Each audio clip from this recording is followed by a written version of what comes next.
discussion? No other discussion. All in favor say aye. Aye. Opposed? Pass. Under item G, bids, RFPs, RFQs, G1 is authorization of recommendations. G1A regarding bid 22-004 aggregate surface treatment for delivery and pickup. All right, what's your pleasure on items G1A? Motion to approve the purchasing director's recommendations on the bids. Second. We have a motion, second. Any other discussion? No other discussion. All in favor say aye. Aye. Opposed? Pass. All right. All right, item G1B regarding bid 22-005 asphalt emulsions for delivery and pickup. Not what's your pleasure, court? Move to approve the recommendation of the purchasing director. All right. Is there a second? Second. All right. We have a motion, second. Any other discussion? No other discussion. All in favor say aye. Aye. Opposed? Pass. I'd like to go to item L1. We have Shane Turner and Fiona Bond here. It's regarding the U.S. Department of Treasury Coronavirus Local Fiscal Recovery Fund American Rescue Plan Act, discussion or action regarding the eligible expenses and our funding guidelines, reporting requirements, and funding request. So I'm Fiona Bond, Executive Director of Creative Waco, and of course this is Shane Turner, owner and operator of the Hippodrome. All right, so we will recess until 1 o'clock tomorrow. So it's 11. All right, good morning. Let's call court to order. Today is Tuesday, March 1st, 2022. It's 9 a.m. Proof of posting, please. The agenda was posted on Friday, February 25th, 2022 at 3:10 p.m. Thank you. And if anyone has a public comment, they can come forward now from the audience. Yes, sir.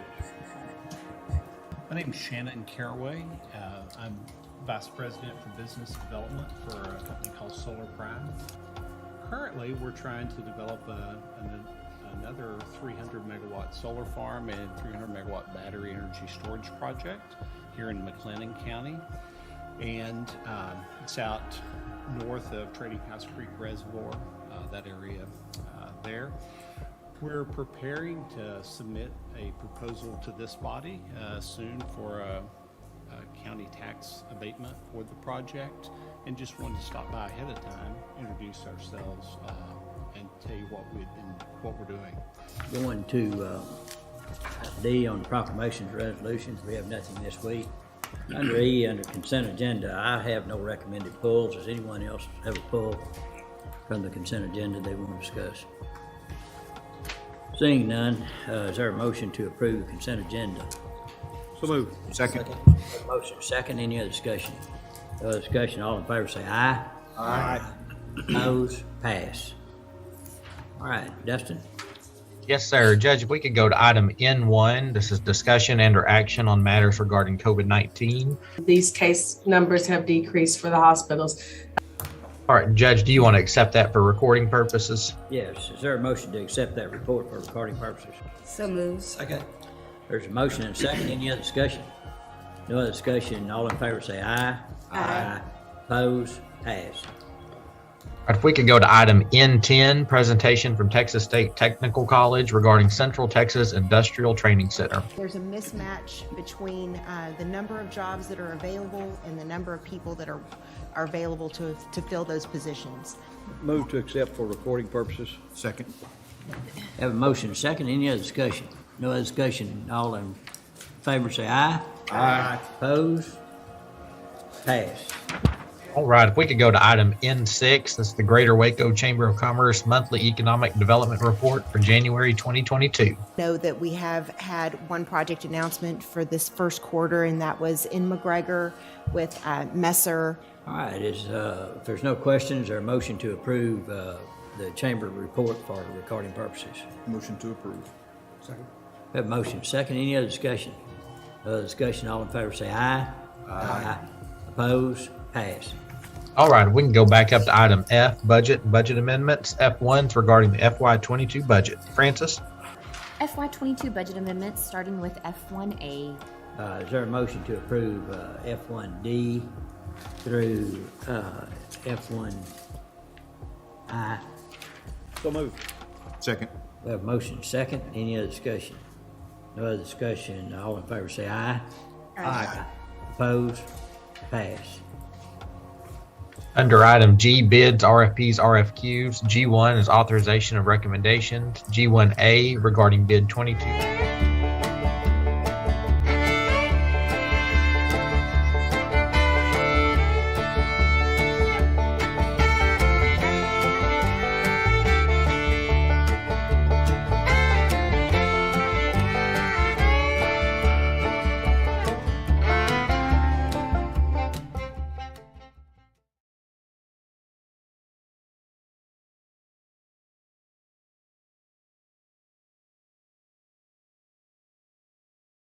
Pass. Under item G, bids, RFPs, RFQs, G1 is authorization of recommendations, Recording in G1A progress. regarding bid 22.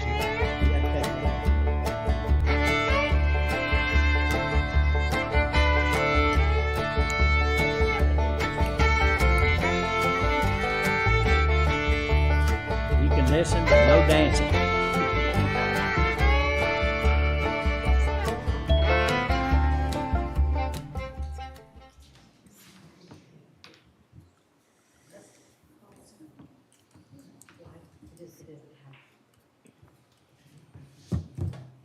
Pass. Under item G, bids, RFPs, RFQs, G1 is authorization of recommendations, Recording in G1A progress. regarding bid 22. Recording stopped.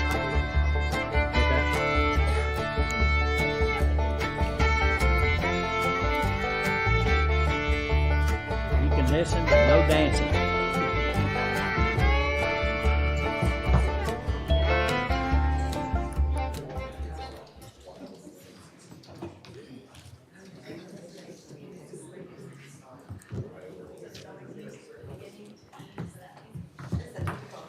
Pass.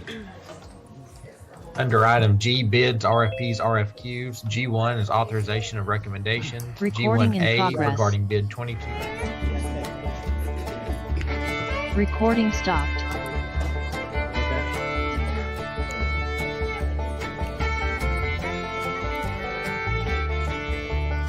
You can listen, but no dancing.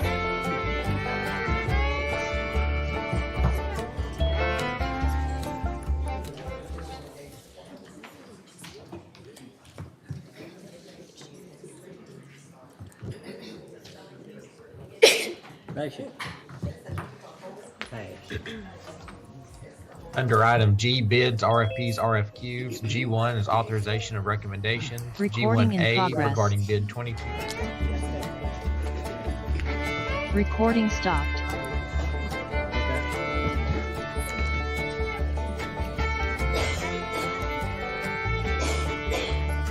You can listen, but no dancing.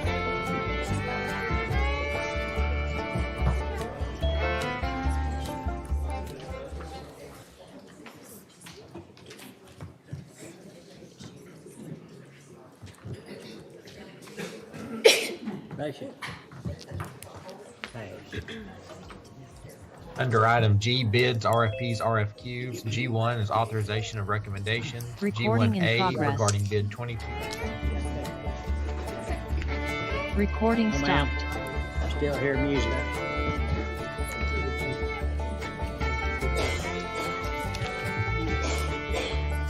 You can listen, but no dancing.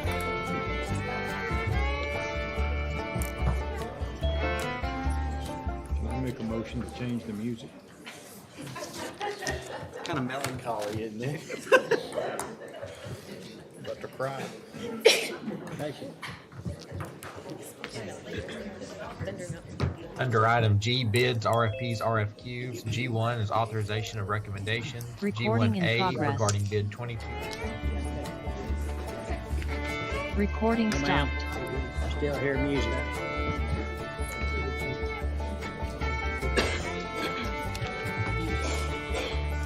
You can listen, but no dancing.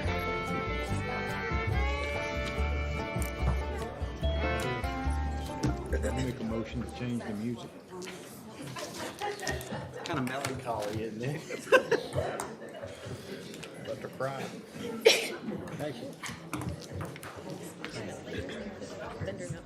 Under item G, bids, RFPs, RFQs, G1 is authorization of recommendations. Recording in G1A progress. regarding bid 22.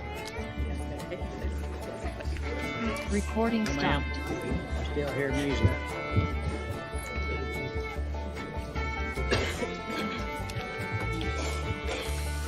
You can listen, no dancing.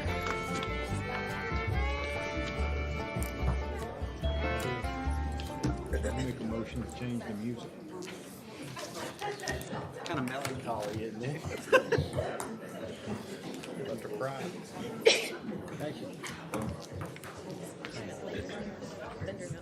Under item G, bids, RFPs, RFQs, G1 is authorization of recommendations. Recording in G1A progress. regarding bid 22. Recording Ma'am, stopped. still hear music.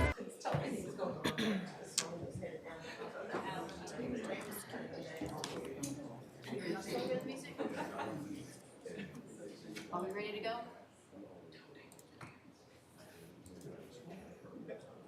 Okay. Yeah.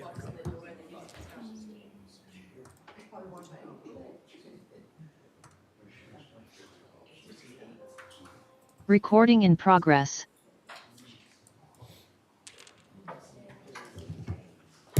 Okay, sorry for the delay. Call court to order. Today is Tuesday, July the 26th, 2022. It is 9:06 a.m. Proof of posting, please. The agenda was posted on Thursday, July 21st, 2022 at 4:48 p.m. Thank you. Let's stand briefly for a moment of silence, and then we'll have a pledge to the flags.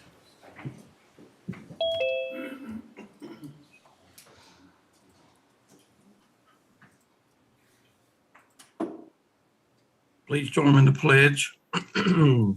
I pledge allegiance to the flag of the United States of America and to the republic for which it stands, one nation, under God, indivisible, with liberty and justice for all. And now the Texas pledge. Honor the Texas flag. I pledge allegiance to thee, Texas, one state, under God, one and indivisible. Thanks, Steve. Yes, sir. Okay, besides the folks who are here to present today, is there any members of the public that's in the audience that want to make public comments?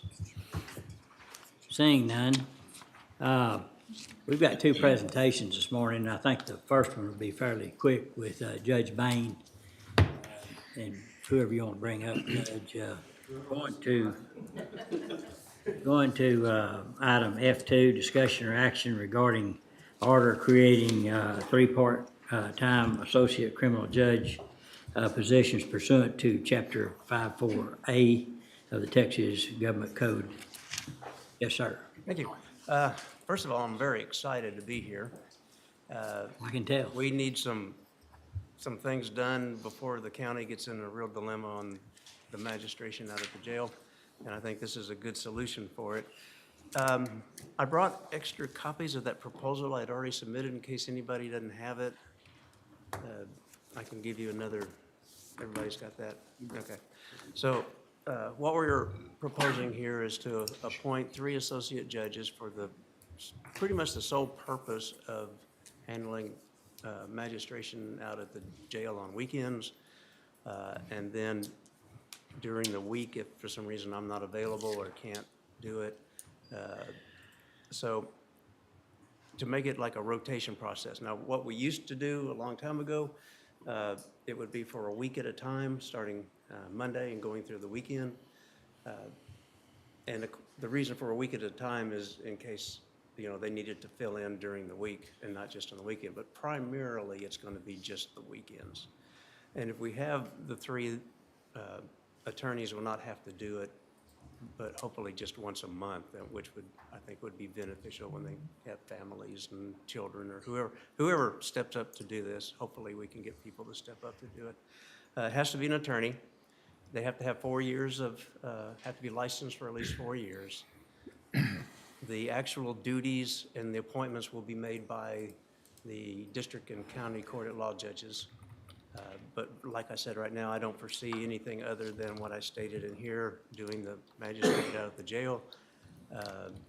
And if they have to have a hearing on a bail reform, somebody files or a emergency protective order, they want to try to cancel one or amend it or something like that, which happens from time to time, but Right. not that often. Sure.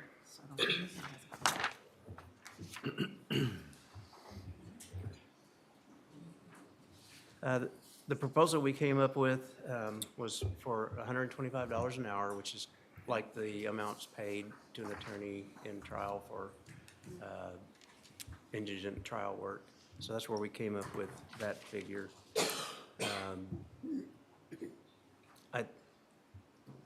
We have to commend Brian Richardson and Judge Villarreal because they've done more than they should for quite a while now, especially Judge Richardson. I don't know how he does it like he does and does it cheerfully, but he does. And he says he's going to still continue. And of course, Villarreal is retiring, so he won't be available anymore. And the other thing that we kind of thought about was on this PSR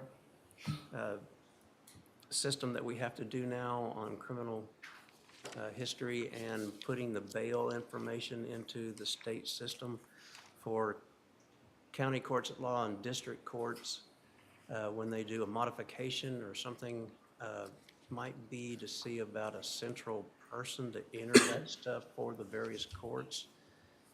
Of course, right now, I have no idea how much time that would take, if it's a part-time thing or what, because we have never done it. And we'd have to find out from the courts just how much they think they do on, like if they set bail on a case or modify it or revoke it or whatever it might be. So that was something that we were kind of throwing around that might be good to have somebody that gathers that and then enters that to make sure it's done properly for the courts. I guess, let me see, I think I had something else I wanted to mention about, to simplify things, I did not want the various lawyers taking all the paperwork and stuff back to their offices and holding it. Our pretrial is set up to handle all that all of that would come to the pretrial office here. We're already set up to send things out to parties that it has to go to, like protective orders have to be sent immediately to the victim, to the sheriff, to the schools, that sort of thing, to the DA's office. There's certain things required by law. We're all set up to do that, and that way we don't have to worry about the associate judges having to do that and doing it, making sure it's done and retaining all that. And we do the scanning and get it all entered. We already do that, so we're all set up for that, which I think would be very helpful. So that's what I'm asking. Okay. Judge, I'd want to try to get it moving quickly because you might have got that information I sent you. They got to go through a lot of training. They can't just say, I want to do jail magistration. They got to do a 8-hour judicial training. They got to do TLETs, the Texas legal, what is it? Anyway, You have to be certified. Certified access TLET. Yeah, and to input, which they may have to input, takes an 8-hour class for that. Then they have to take a test. Then they have to do another class on security. So they have to do a lot of training and get ready for this. So I want to try to get things moving on that part as quick as we can so we can be ready on October 1 to go. Judge, I recently attended Texas Association of Counties meeting of judges and commissioners, and so we spent, on the judicial training side, quite a bit of time talking about the consequences of Senate Bill 6 that requires this information to be provided. In most of the counties, stated that the intake at the jail, because they're already certified in TLETs, that they can access that information and pull those reports. Some of them are. I've run into the situation where somebody enters it into the PSRS system, but they're not certified to do the inquiry, and so it doesn't pull the criminal history, and then I've got to call them back and say, there's no criminal history, and say, well, I can't do, and then they have to find somebody else in the jail that can do it. So Okay. there's always, always So- some issues.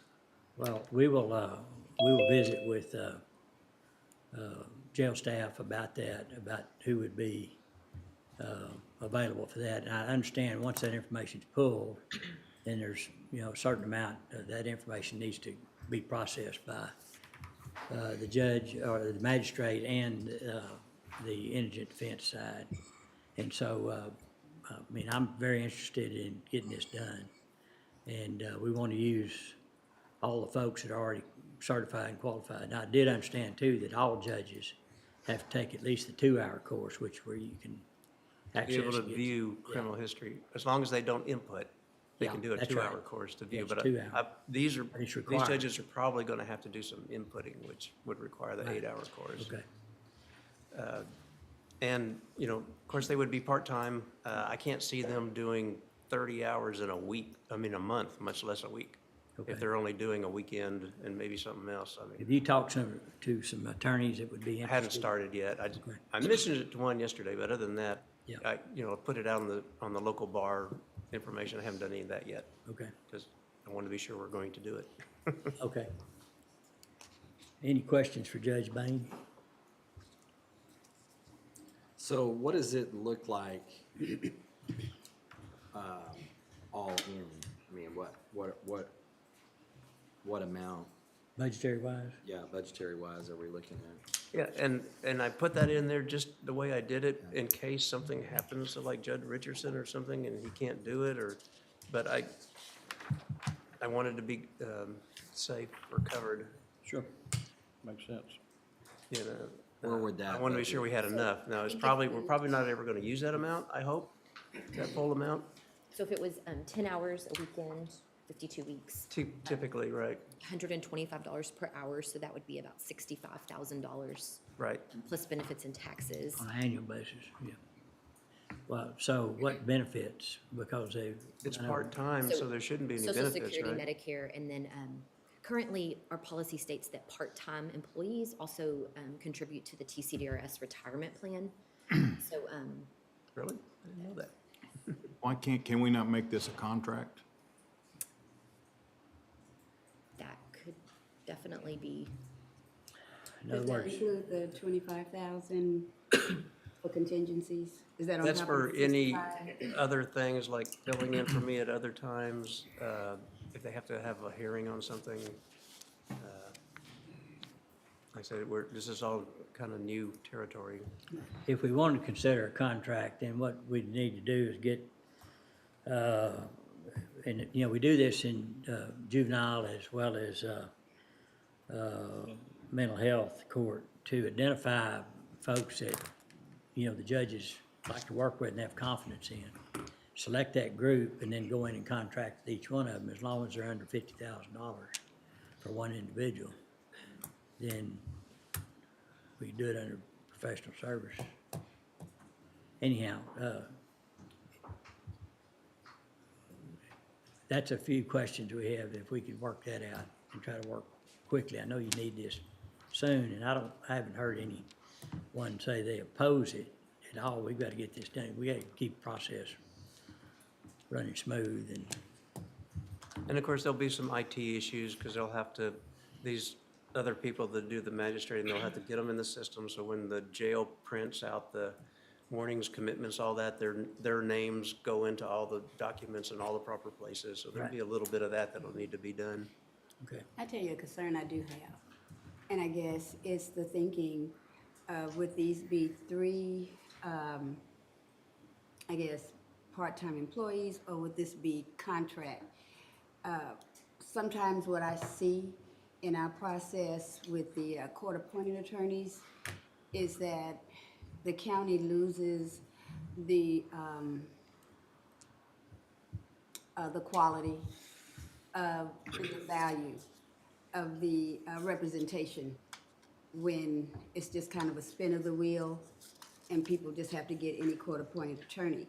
There's a difference in the quality that sometimes those defendants get. So I'm a little weary of kind of putting that system to the bail and the magistrate process.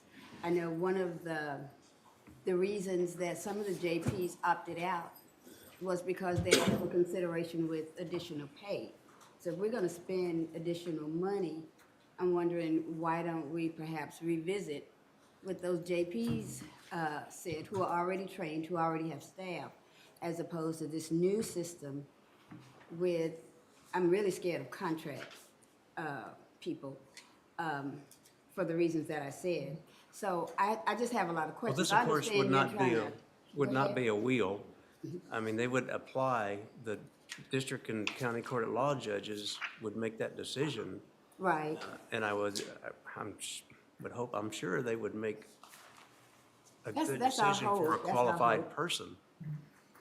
That would be our hope. But what I'm saying is, and I understand it won't be random and it won't be somebody different, but there's a consistency of these three people. Could you say Judge A, Judge B, and Judge C? The system of accountability just concerns me.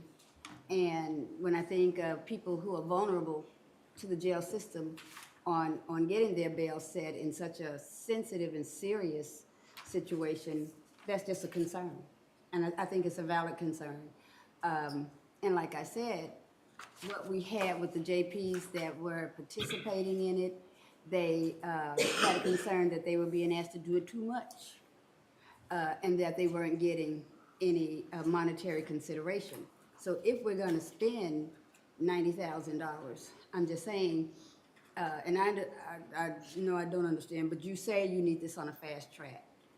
And I know we have the budget session that we're trying to finalize, but what's the difference in giving them consideration as opposed to injecting 3 new people into this process? That may not necessarily be your question, that might be our question. Right. That's why I wasn't gonna pose it to you at this time, but it looks like we're trying to come to a consensus, and right now I'm not ready with what I see, based on all of the other extenuating circumstances.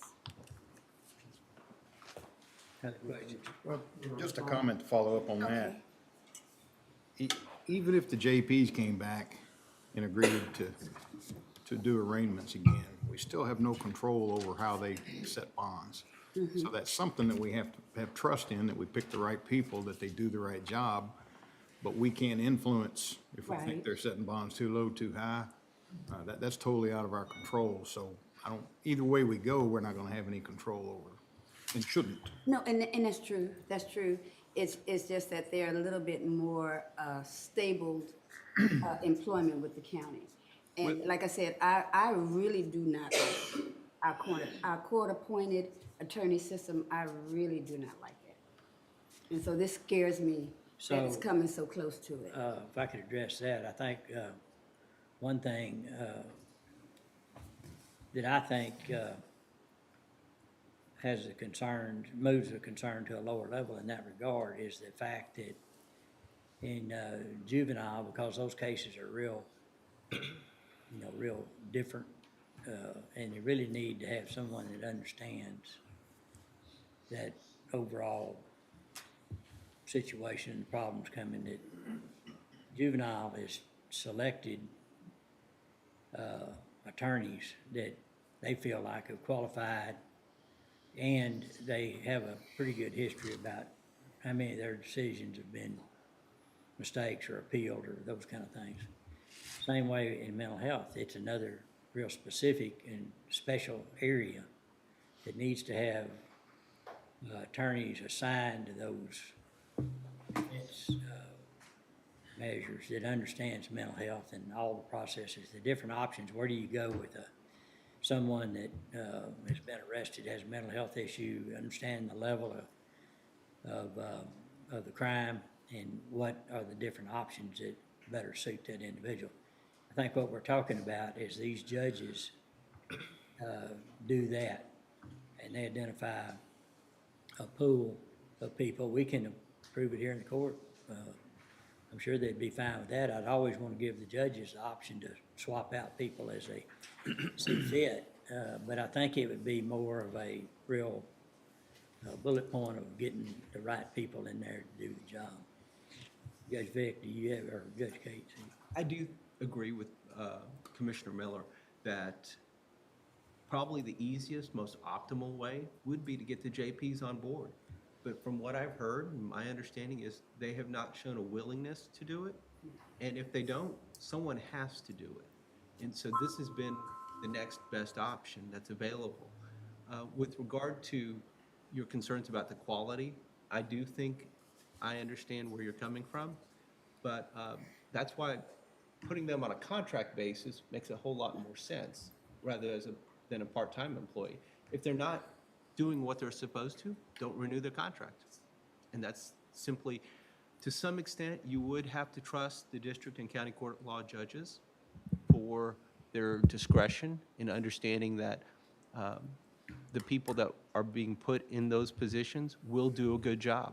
And we have to be responsive to complaints about those people. If there are complaints, then we need to listen to them. And it can't be a situation where they're just ignored. And that's, the reality is it's going to require communication. We are here, honestly, Judge Cates and I and Judge Luna in the back are here to support Judge Bain.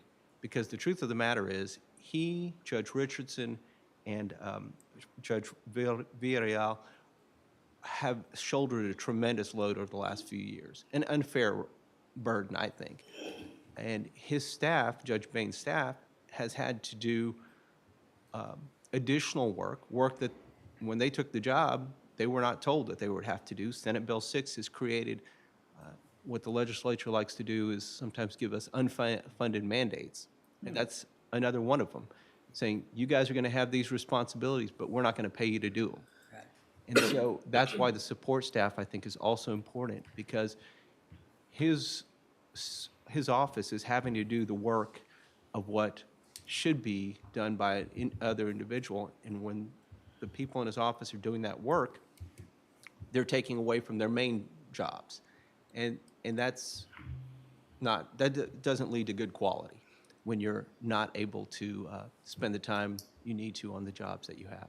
Now, Senate Bill 6, when was that enacted? Last year, or is that Last coming year. into being now? It started March 1st, right? March 1st. Of The this year? requirements. Yes. Okay. Session, wasn't it? Yeah, thank you. Okay. I knew it wasn't something that was long-standing. So- I thought it was relatively new. And you say you're doing the work of other departments. Not other departments. It's just work that the legislature has said, these new bonding conditions and the bonding requirements and the requirements for background checks, we're going to make you do it now, but you haven't had to do it in the past. So it's additional duties that are placed upon the office that the people in the office have to get trained now and had not only go through additional training, but have to spend hours. I know I've talked to Judge Bain and Judge Richardson about this. Typically, magistration takes about 2 hours a morning. It's doubled that time. They're spending about 4 to 5 hours every morning doing magistration work. That's taking away from the hours that they were doing their normal duties. I'm confused. I thought you were the magistrate. I thought that was their normal duties. I'm confused. What is the core function that your people are supposed to be doing? Because I thought you were the magistrate. I'm sorry, I'm having a hard time hearing you. He's the magistrate, but the process is magistration, which other people Right. can do. But I'm He's saying, an what is associate the judge, core and he- function of his workers? Because I thought you were the magistrate. Yes. Excuse me, I think the core function is broader than that. Okay. Judge Bain is technically, under the government code, an associate criminal court judge. And he works as associate judge to all of the criminal courts. His primary responsibilities include the magistration during the week at the jail, but he also serves in many other capacities. He manages and oversees the Indigent Defense Coordinator's Office, the bail bond and PR bond office. He also serves as a a visiting judge when one of us is unavailable. So he has actually filled in all three of the county courts of law and two of the district courts. That's an when expansion of necessary. your functions, because you were hired as the magistrate, right? I guess over time, we've expanded what you do. Oh, that was the original. No, that was the original, I remember when they brought you on, so, but we've expanded then your purpose and what you do now? Okay, okay. Under the government code, when I was appointed under the government code that gave those duties or those abilities. Okay, okay, and I could see that. Okay, I can see And as that. far as accountability of judges who are appointed, they would actually be associate judges as well, appointed by the courts under 52A of the government code. And in that respect, they're under a lot more scrutiny than they would be simply acting as attorneys who are appointed to represent indigent defendants. They're subject to the Ethics Commission. They're subject to the Judicial Conduct Commission. And they're subject to our oversight as well and our direction, which raises an interesting question. You talked about just not renewing a contract, and I'm not sure how the mechanics of that would really work in a contract situation, because under the code, they must be appointed by the courts. So if the majority of the criminal court judges appoint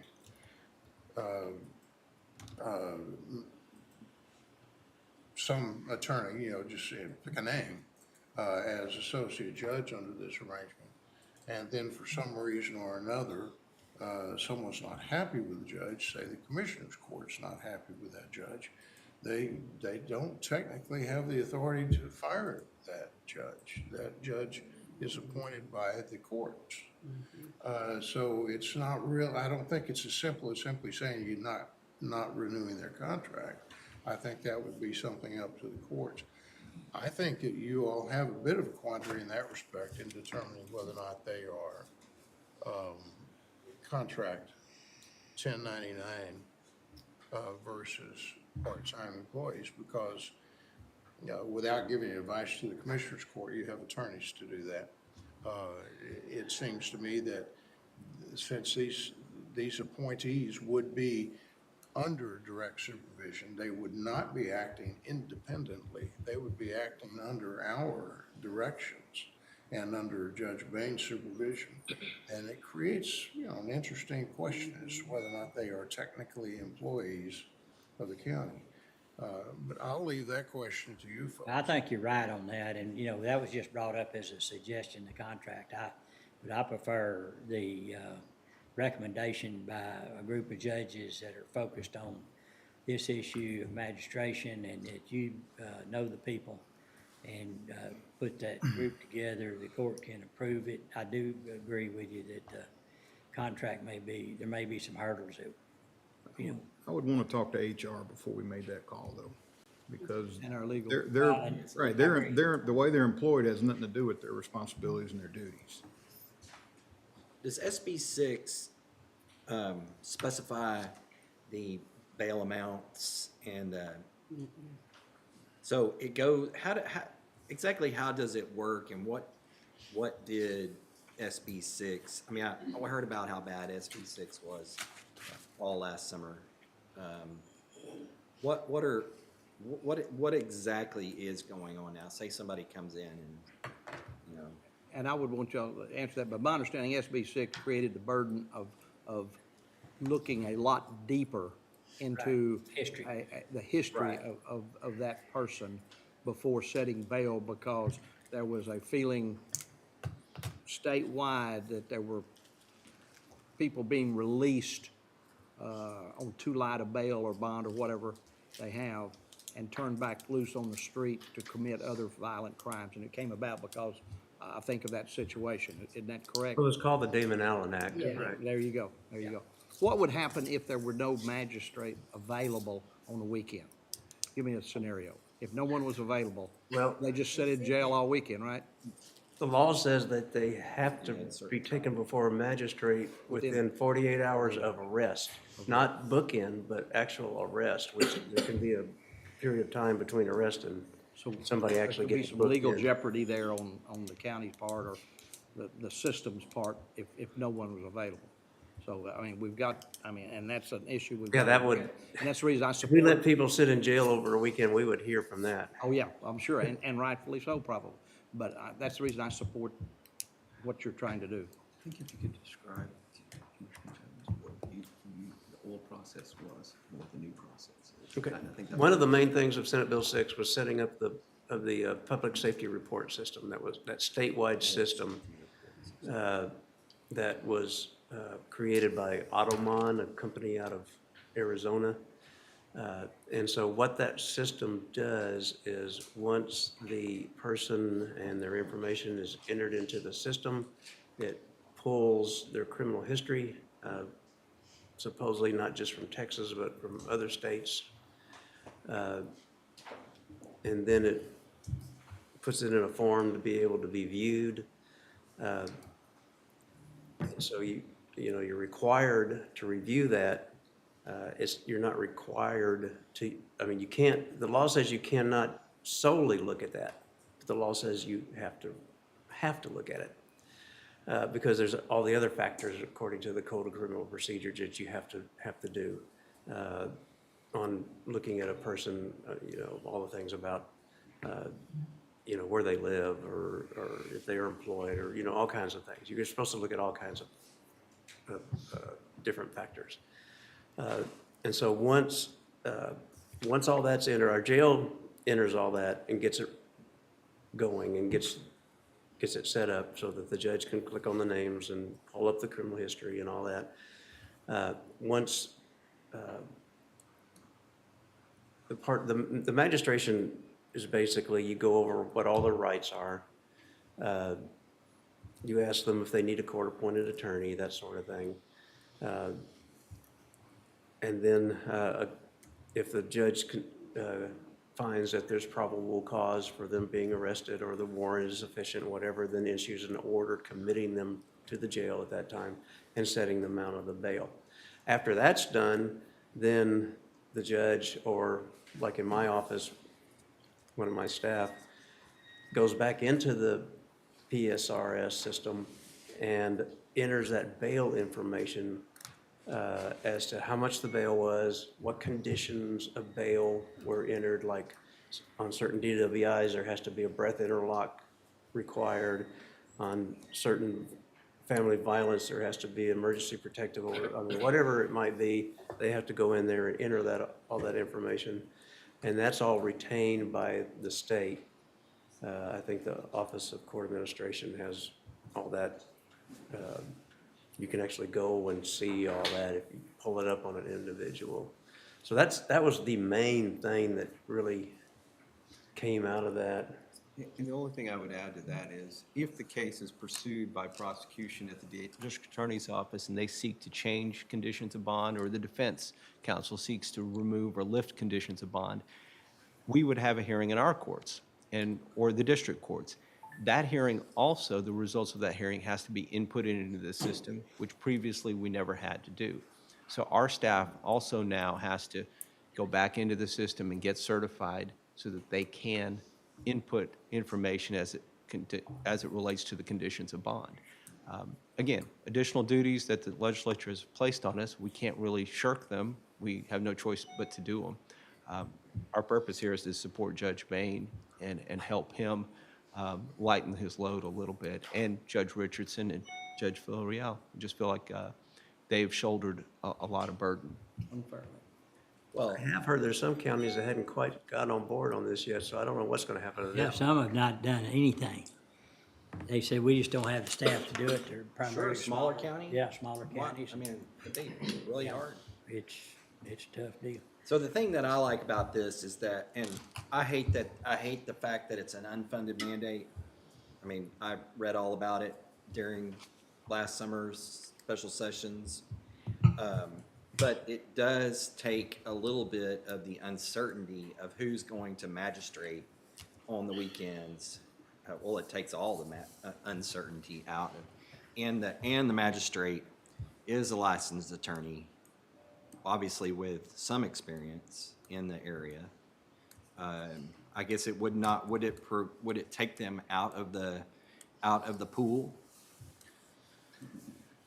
Most likely. Certainly, yes, at least to some degree. Or would they just need Or to would they keep just track need- of who they arraigned, and so there's not a conflict? I don't know.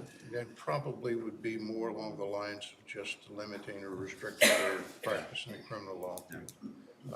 I'm not sure from a practical standpoint if it would make sense to do a conflict check on every criminal case before we make an appointment for an attorney, to see if that attorney may have also been the judge who did the initial arraignment or magistration.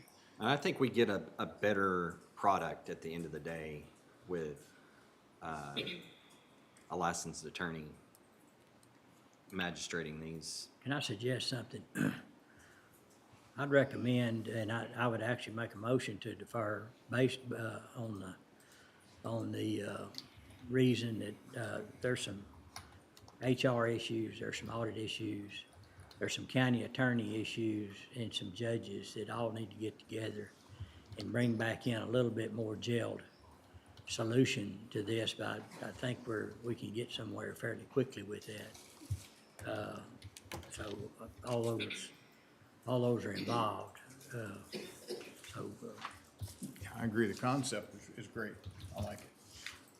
And I don't mind the deferring or the deference to a later date. I'll understand that we do support the idea and the need for it, absolutely. But I know there's a urgency here too, and we need to work out the issues. Is that a second? That's a second. All right. Okay, any other questions or comments? I would just say this. I understand why we're having to have this conversation based on how we're operating now. Something does need to be done as far as personnel. My issue is how we get this done. Right. Call for a vote? Commissioner Smith, Aye. Commissioner Miller, Aye. Judge Bolton, Aye.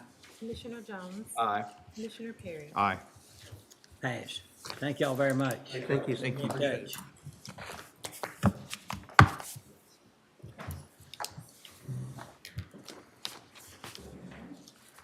Okay, sometimes Commissioner Court process is like my home plumbing, where I'm gonna fix a little leak and I flood the house.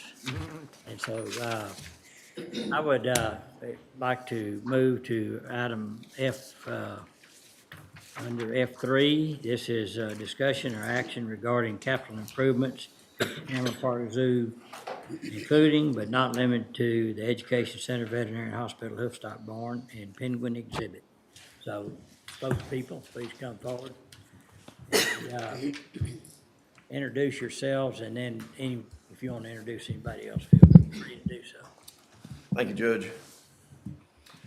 I'd like to thank Judge Felton and the members of the Commissioners Court for allowing us to do this presentation this morning. We're very honored. Joining me at the desk here is Terry Cox, Executive Director of the Cameron Park Zoological and Botanical Society, and Kelly Holacek, who is doing management and oversight of all of these projects. And joining us today, our city management team is Bradley Ford, Lisa Blackman, and Ryan Holt. And we also have Nick Sarpy with us today, and Derek Oatman. Our Zoological Society is represented by Terry Cox, Susan Vick, Christian Hack, Kathy Douthit, Nancy Lacey, and then Johnny Banner, the zoo director. I'd like to get started this morning. Today, we'll present updates concerning the design, cost estimates, budget, and timeline for the zoo bond expansion project. These include the Hoofstock Barn Education and Veterinary Complex and the Penguin Exhibit. If I could have the next slide, please. And moving to the next one, please. The Hoofstock Barn is now complete. We began moving animals in and acclimating them back in late April.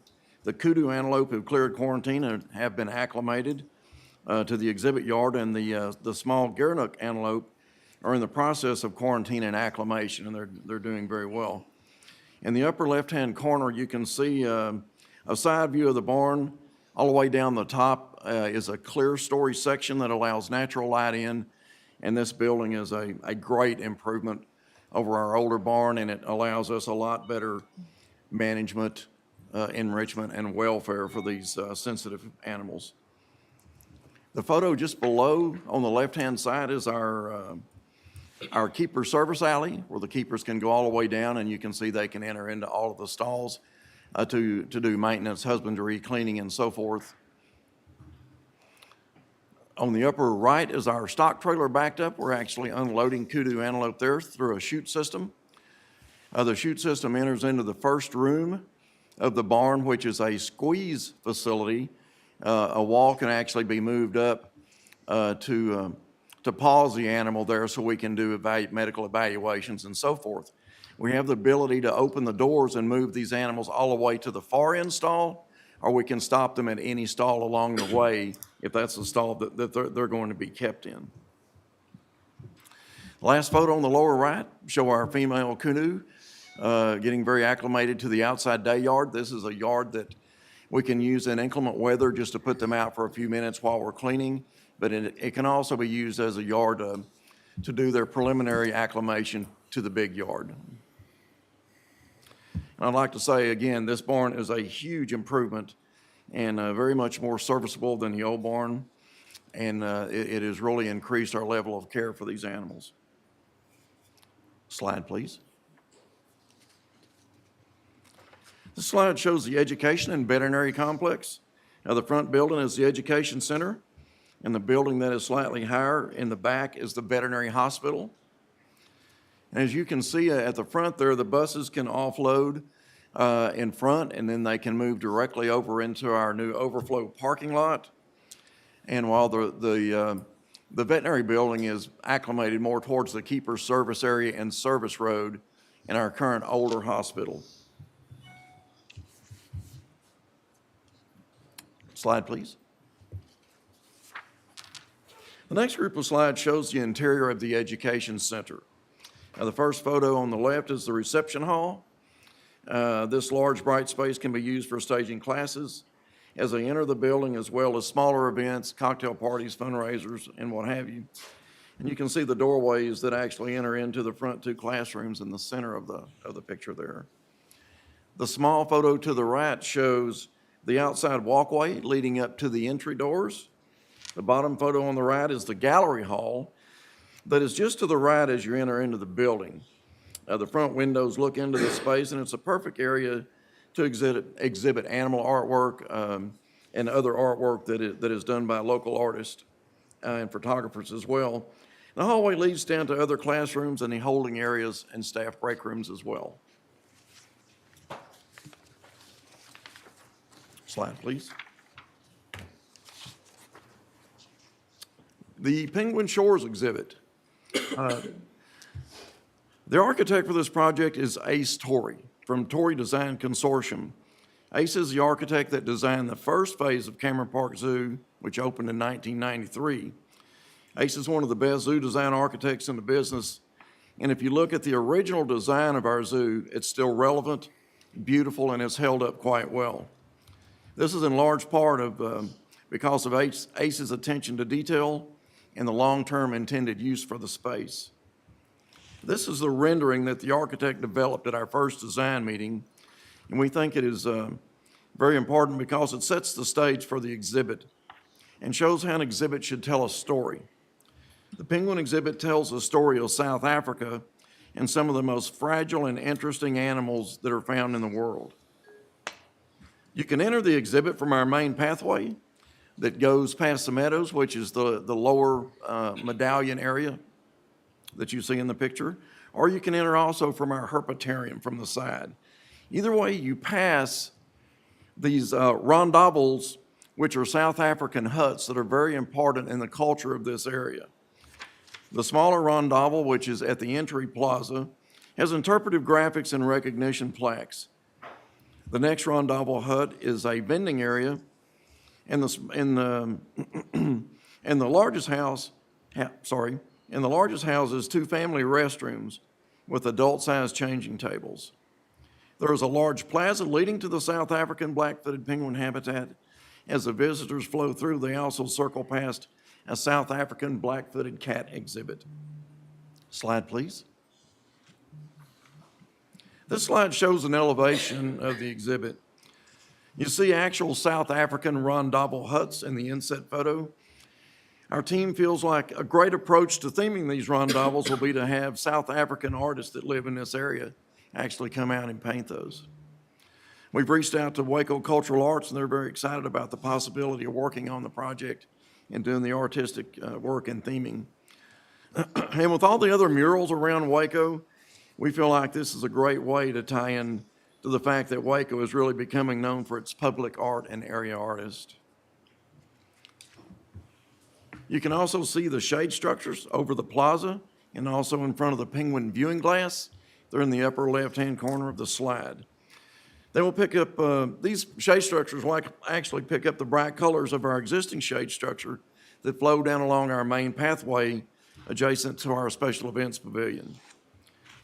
These will not only provide shade, but will also reduce glare to the exhibit glass, which is about 50 feet in length. The plaza will have seating and be a space where zookeepers can give presentations with the penguins. The penguin habitat is in the current budget. The plaza, the rondavels, and the black-footed cat habitat are at alternates. Slide, please. This is the floor plan of the penguin habitat. The large section to the left is all life support, filters, pumps, ozone generators, etc. This area houses the pumps and filtration for about 35,000 gallons of water. There's an ozone generator system to keep the water nice and clean and polished. On the right is the penguin night house. It consists of keeper service space, a large nesting room for the penguins to utilize. In the front of the photo, there's a large rocky beach and pool that spans the front of the exhibit.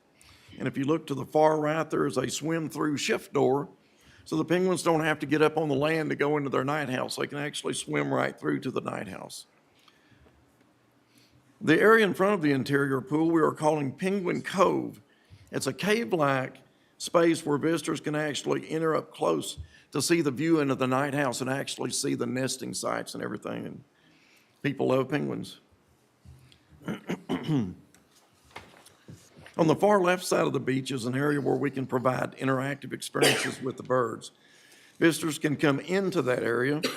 We'll actually put chaps on their legs to prevent the birds from pecking them, but it'll allow them to get a close-up experience with the penguins. And this has been used in zoos all around the country, and it's very effective and very, very popular and increases our guest experience.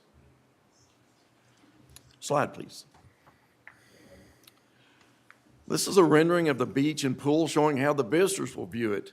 The water line for viewing will be deep enough to get a good view of the animals underwater, but also be low enough that the children can see the animals while they're out on the beach.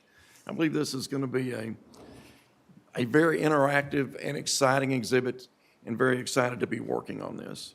At this point, I'd like to introduce Kelly Holacek, and she's going to walk us through some of the other elements. Thank you, Kelly. Good morning. And I did want to mention, I know he said we have Derek Altman in the audience. He is the Senior Project Manager for Facilities, so he's handling this. So I just wanted to let y'all know that he's back there. So first, I want to say how excited we are about this project. We continue to be about this project.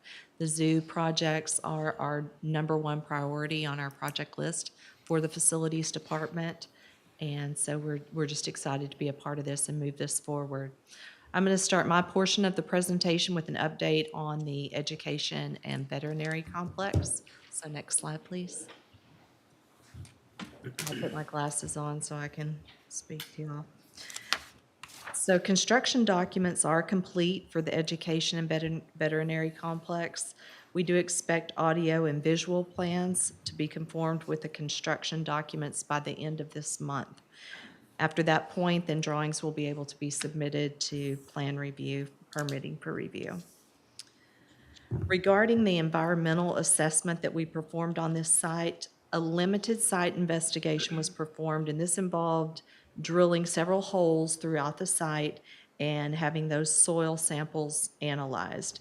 And it's very important to do this step, to perform the groundwater and the soil testing, not only because it's our duty to do so and make sure we're doing the right thing, but also that we're meeting the TCEQ and EPA regulations, and to mitigate some future risk. There's the potential liability of not testing it. If we don't, and there's something in the soil or groundwater that then causes animals or people to get sick as they come through there or contaminate the river. So we've performed that, and we did find antimony, arsenic, and lead. Those were detected in the vicinity of one boring, and then we did find lead detected in a second boring. So those results led us to determine that we had a need to perform some additional testing and monitoring in order to compile a soil and groundwater management plan and to determine if a TCEQ voluntary cleanup program was warranted or required or recommended. So far, the groundwater was tested, and we were making sure that no contaminants were leaching into that groundwater.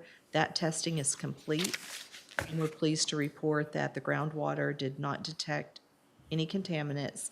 We're still waiting for that official report, but that is the findings thus far.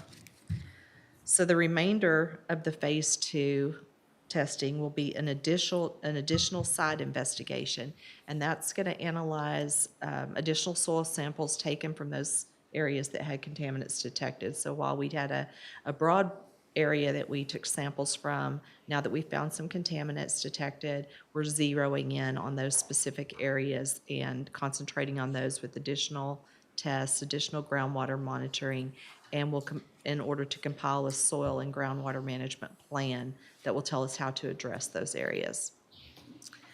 That analysis is anticipated to also be completed this month, and then we anticipate receiving the management plan in late August.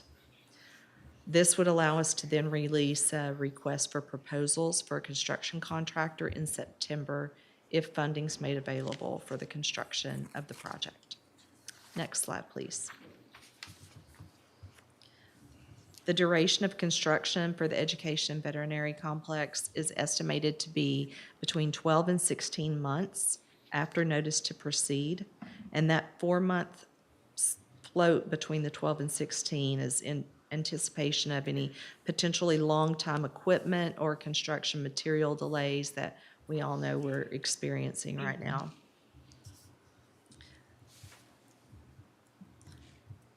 During the additional site testing and assessment for this project, we used that time to move forward with planning the design phase of the Penguin exhibit. So the alignment of the completion of this complex and the completion of Penguin Shores would be contingent on the commitment and approval of additional funding requirements for the projects. And prior to releasing a request for proposals for construction of the Ed and Vet Center, that soil groundwater management plan must be put together and completed and included in those requests for proposals for a contractor, because we have to let them know what's in the soil and how we expect them to handle that material. Provided additional funding needs are met and in place in no later than October 2022, the two projects should complete within 2 months of each other for a summer 2024 season. Next slide, please. On the Education and Veterinary Complex, expenses incurred and anticipated bring the cost of the project up to almost $15 million. So this is roughly $6.6 million over budget. Next slide, please. That's one project, one part of the project? Yes, sir. That is the Education Veterinary Center. And now we're going to move on to Penguin Shores, unless you had any further questions, Judge. Well, I just want to, when we see something like that, I'd like to, if we can, break it out to how much was inflationary and how much was design change or add-on. Okay, and I will have, for a later slide, but it's a lot of numbers, so I have hard copies to be passed out to you all. Okay, thanks. So moving on to Penguin Shores, Phase 1 of that environmental site assessment has been completed, and there is no need for a Phase 2 to be performed. Schematic drawings for the penguin exhibit are complete. So what we're looking at is if a decision to be made by the city, county, and zoological society as to whether we want to or can commit the funding to include the design add alternates into this project. And once we move forward then with the design of the penguins, we anticipate those drawings would be complete in November 2022. And that's either way, if we go with the base or if we include the design alternates. Next slide, please. So here's the schedule for Penguin Shores. You'll see here the timeline for Penguin Shores reflects an anticipated project completion within, again, as I said earlier, within a couple of months of the Education and Veterinary Center. A groundbreaking for Penguin Shores can take place by the end of this calendar year. Project completion is anticipated for summer 2024. Next slide, please. Regarding the budget for Penguin Shores, with the inclusion of the architect's opinion of probable cost for the base project, and that's the exhibit and pathway only, with a 15% escalation rate to kind of answer your question, Judge, and a 5% general construction contingency, the project estimate for this is $6,728,850. So that is roughly $2.6 million over budget. If we include the design alternates, the construction, design, material testing, construction contingency, et cetera, as you'll see in that bottom chart, we anticipate that to be an additional cost of a little over $2 million, $2.2 million. So our recommended funding request for the add alternates would be $2.25 million. Next slide, please. As for moving forward, if we approve now based off of the engineer's opinion of probable cost for the penguin, then we could issue a request for proposals in October 2022, immediately following the fund availability. And that would be if we receive the funding in 3 months. And when I talk about receiving the funding in 3 months, what I'm talking about is having the actual money in hand, or a written agreement that could be executed in 3 months, a written financial agreement. So we have to have committed funds before we move forward. So 3 months from now, or? If we agree and then can execute documents 3 months from verbal agreement. Okay. Yeah, so from there. Next slide, please. If we want to hold up on starting the education and veterinary complex until we receive a guaranteed maximum price on the penguins from the construction manager at risk to make sure that we have money in hand to do everything we want to do with the penguins. If we hold, then it would be March 2023 until we were able to start the ed and vet complex. So we could either move forward with the ed vet complex, going off of what we think the penguins will cost based on the engineer's opinion of probable cost, or we can wait on the ed and vet complex and get the guaranteed maximum price on penguins and then start the vet complex to make sure we have money in hand for both. Next slide, please. Alignment of the education and vet completion with the penguin date is contingent on commitment and approval of those additional funding requirements, and then also on the groundwater management plan, soil and groundwater management plan for the ed and vet complex. But again, we anticipate getting that report in August.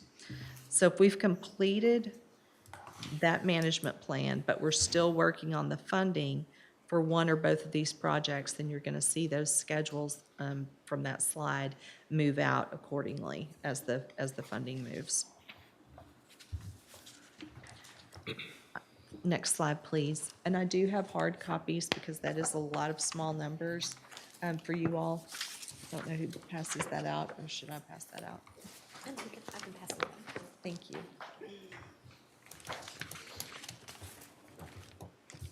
I'll wait until y'all receive those.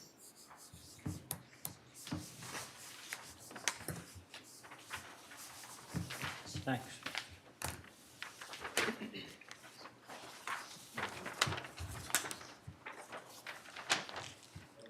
Thank you for that.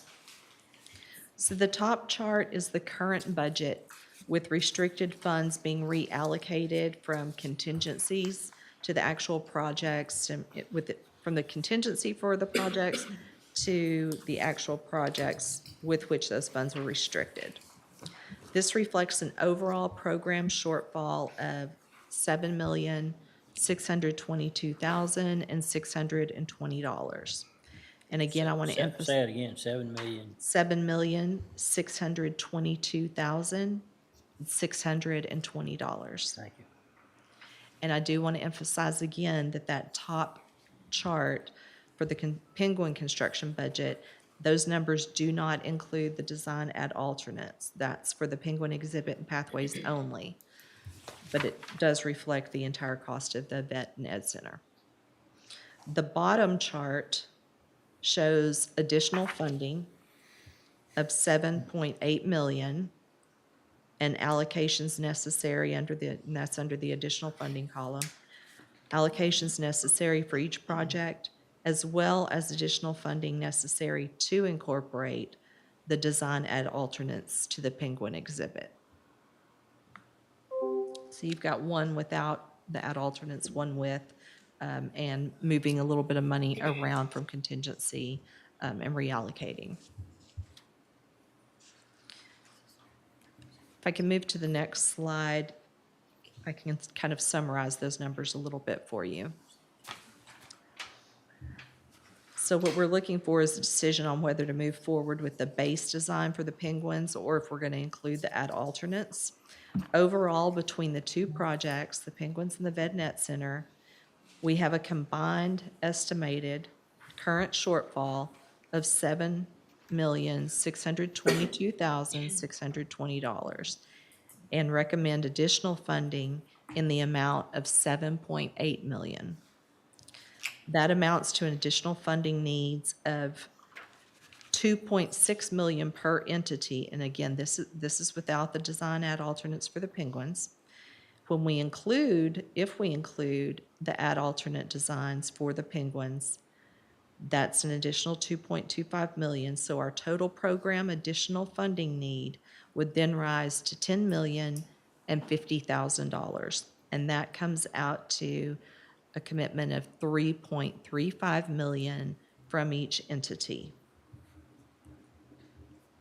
And at this time, that concludes my presentation, and I hand it over to Terry for an update on donations.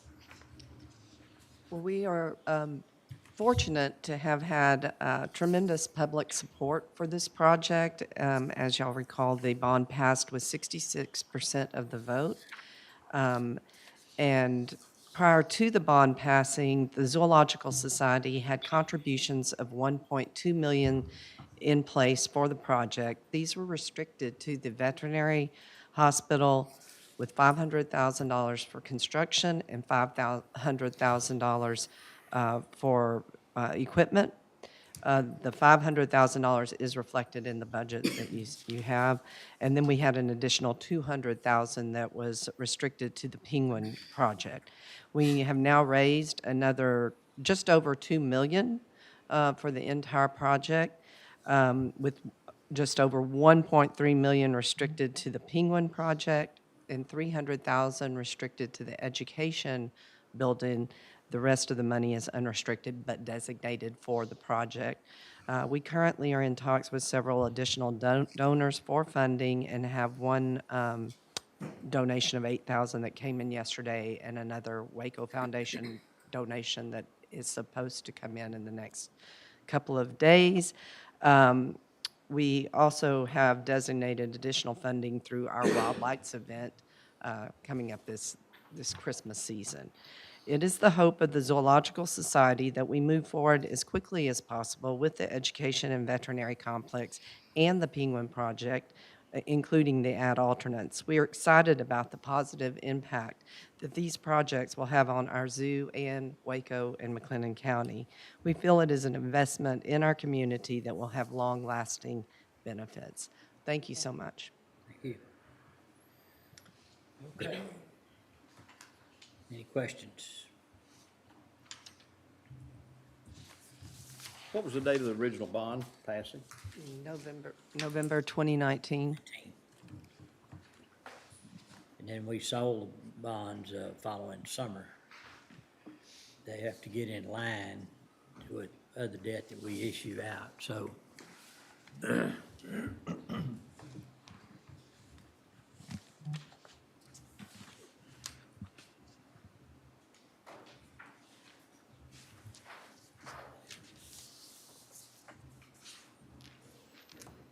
Questions? Judge, I would assume in our budget talks that we will discuss possible funding if the court decides to move forward, or what's the thought? Good point. I would recommend that we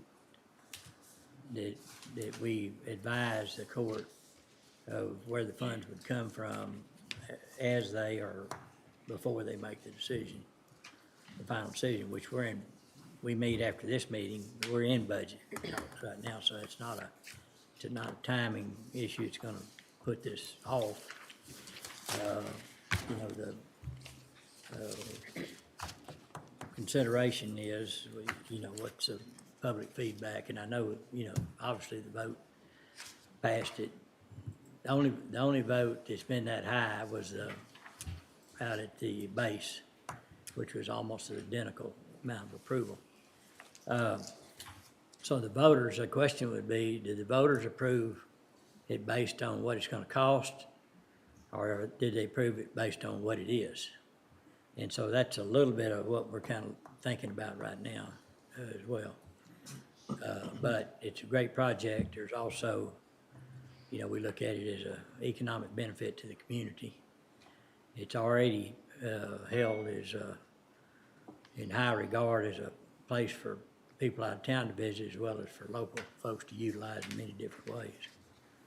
So I feel like, Commissioner, that we can say that if we're gonna do it, where's the money gonna come from? And you might have read the paper this morning, I was asked that question. And of course, we sell bonds just about every year since 2013, I believe. And so not for a single purpose, for multiple purposes that we have to identify in the bond language. And so, that is one source. And then, capital improvement account and those things where some of the money would be there. But we need to really get a handle on that and see if that's a challenge. If it's not, then that's not to be considered in what we do with this decision based on what the request is. Has the city council approved this?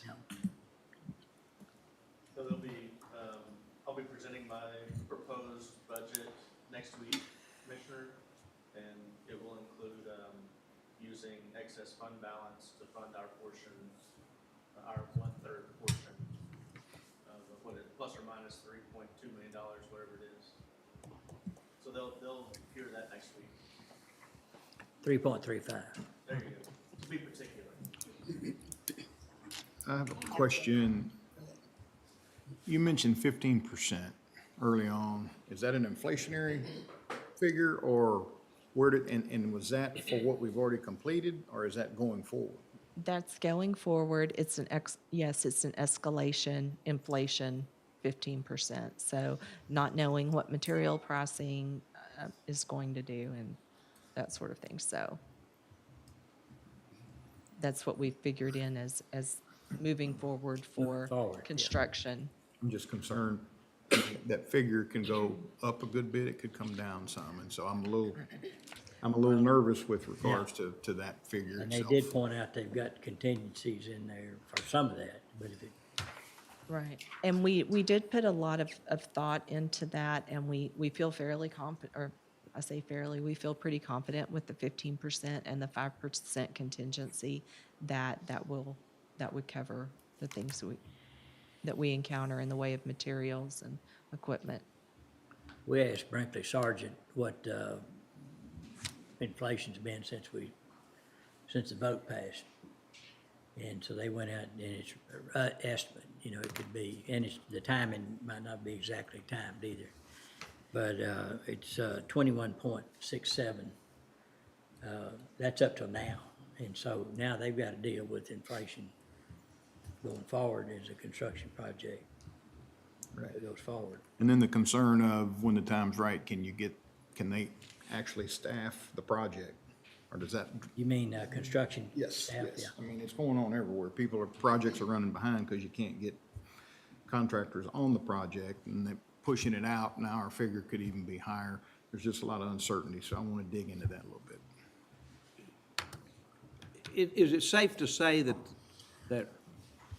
where the target was missed was because no one could anticipate the inflation that came in, that we just weren't expecting that? As far as the amount of the bond versus what the actual cost ended up, was it strictly inflationary? No, and I think that Johnny may be best able to speak to that as far as any scope changes and that sort of thing. Yeah, we tried to keep the scope, to what was originally decided, but we also realized with the vet ed that we had to build a project that was usable, that we could accommodate all of the children of McLennan County and so forth and continue to do the project. So really there wasn't much added. We just didn't take a lot away from the original design. And then as far as penguins, the ad alternate there is very important in theming the exhibit, so we don't just have an exhibit up on a hill. We tell the entire story of the South African situation with the penguins, which are critically endangered. And so that ad alternate added some to the project, but we feel like it was necessary in telling the entire story. So why wasn't it included in the original bond issue instead? In other words, when the amount was chosen or decided upon, if they were so important, why weren't those included in the original bond so that we could vote that amount and not be here later with inflationary cost added in and saying this is something we need? Yes, sir, that's a good question. Well, I think part of that is zoo architects like to tell a story in design, and I guess we didn't anticipate that portion of it until the architect came on board and helped us.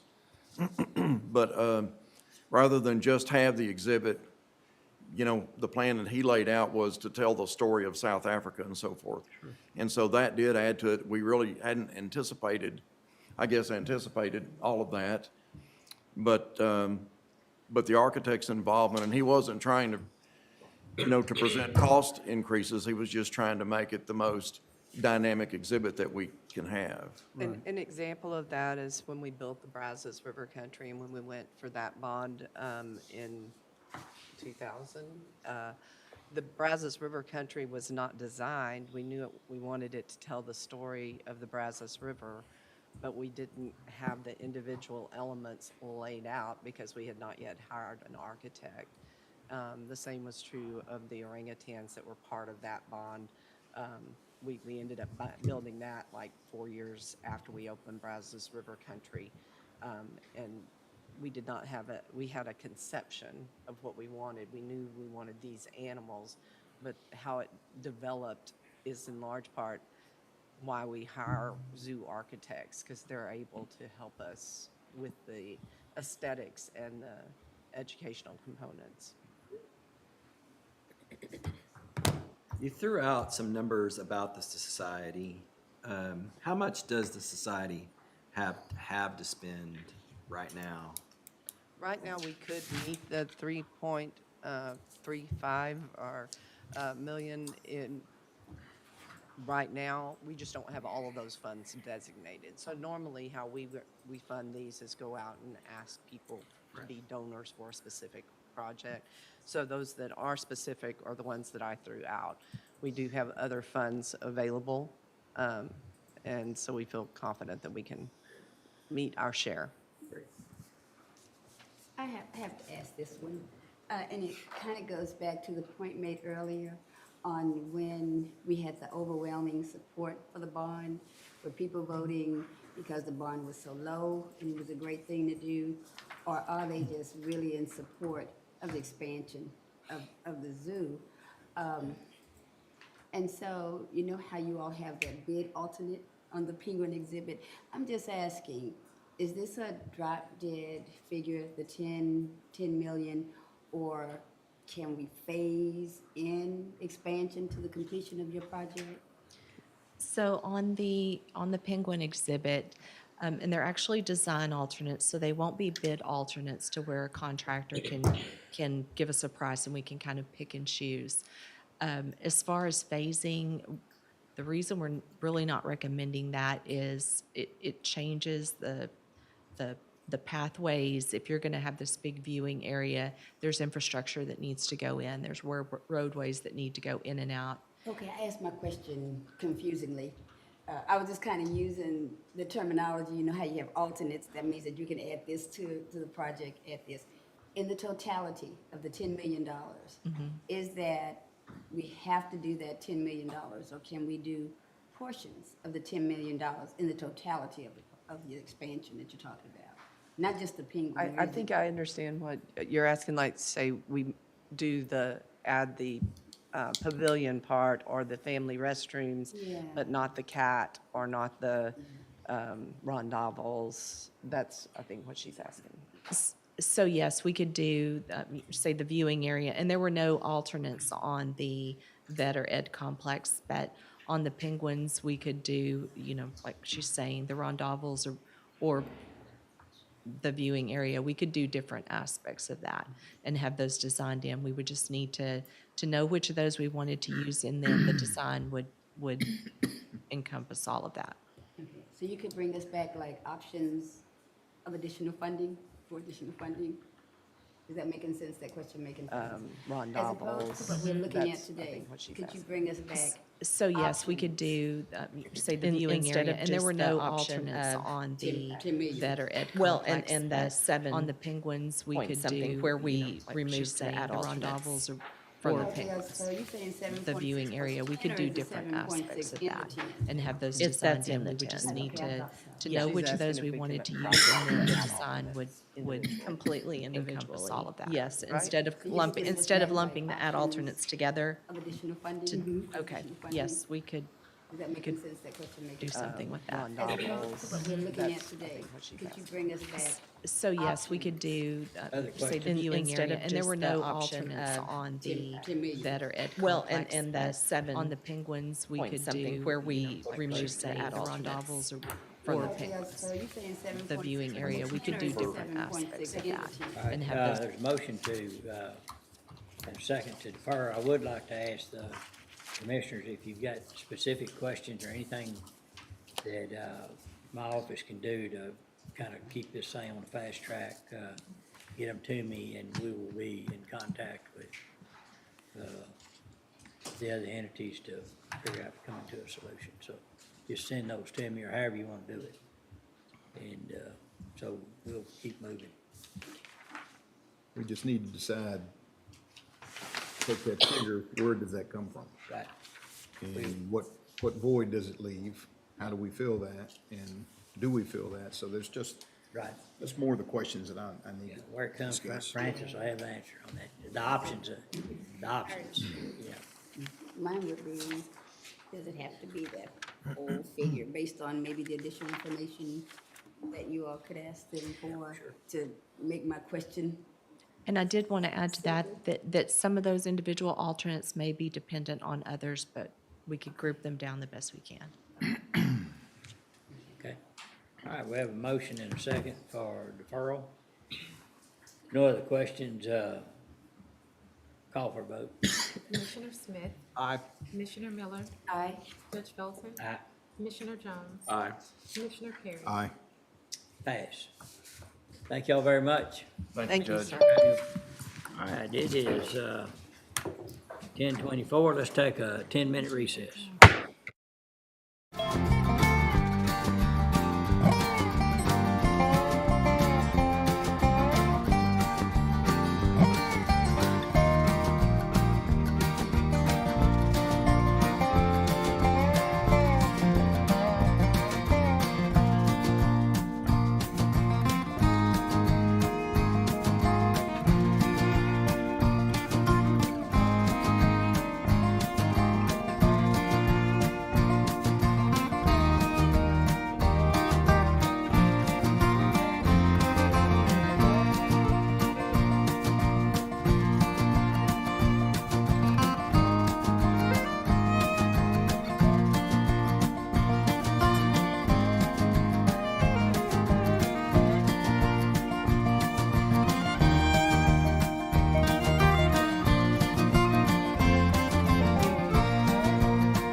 Recording in progress.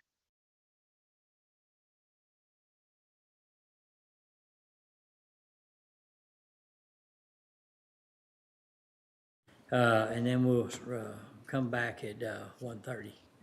So, Francis, I will turn it over to you. Right. Yes, let's start there. So we have a short list of things that we needed to come back to today, that we have some more information for you on. And so hopefully we can get those checked off today and keep moving forward. In a second, Haley's going to share her screen. We're just waiting for...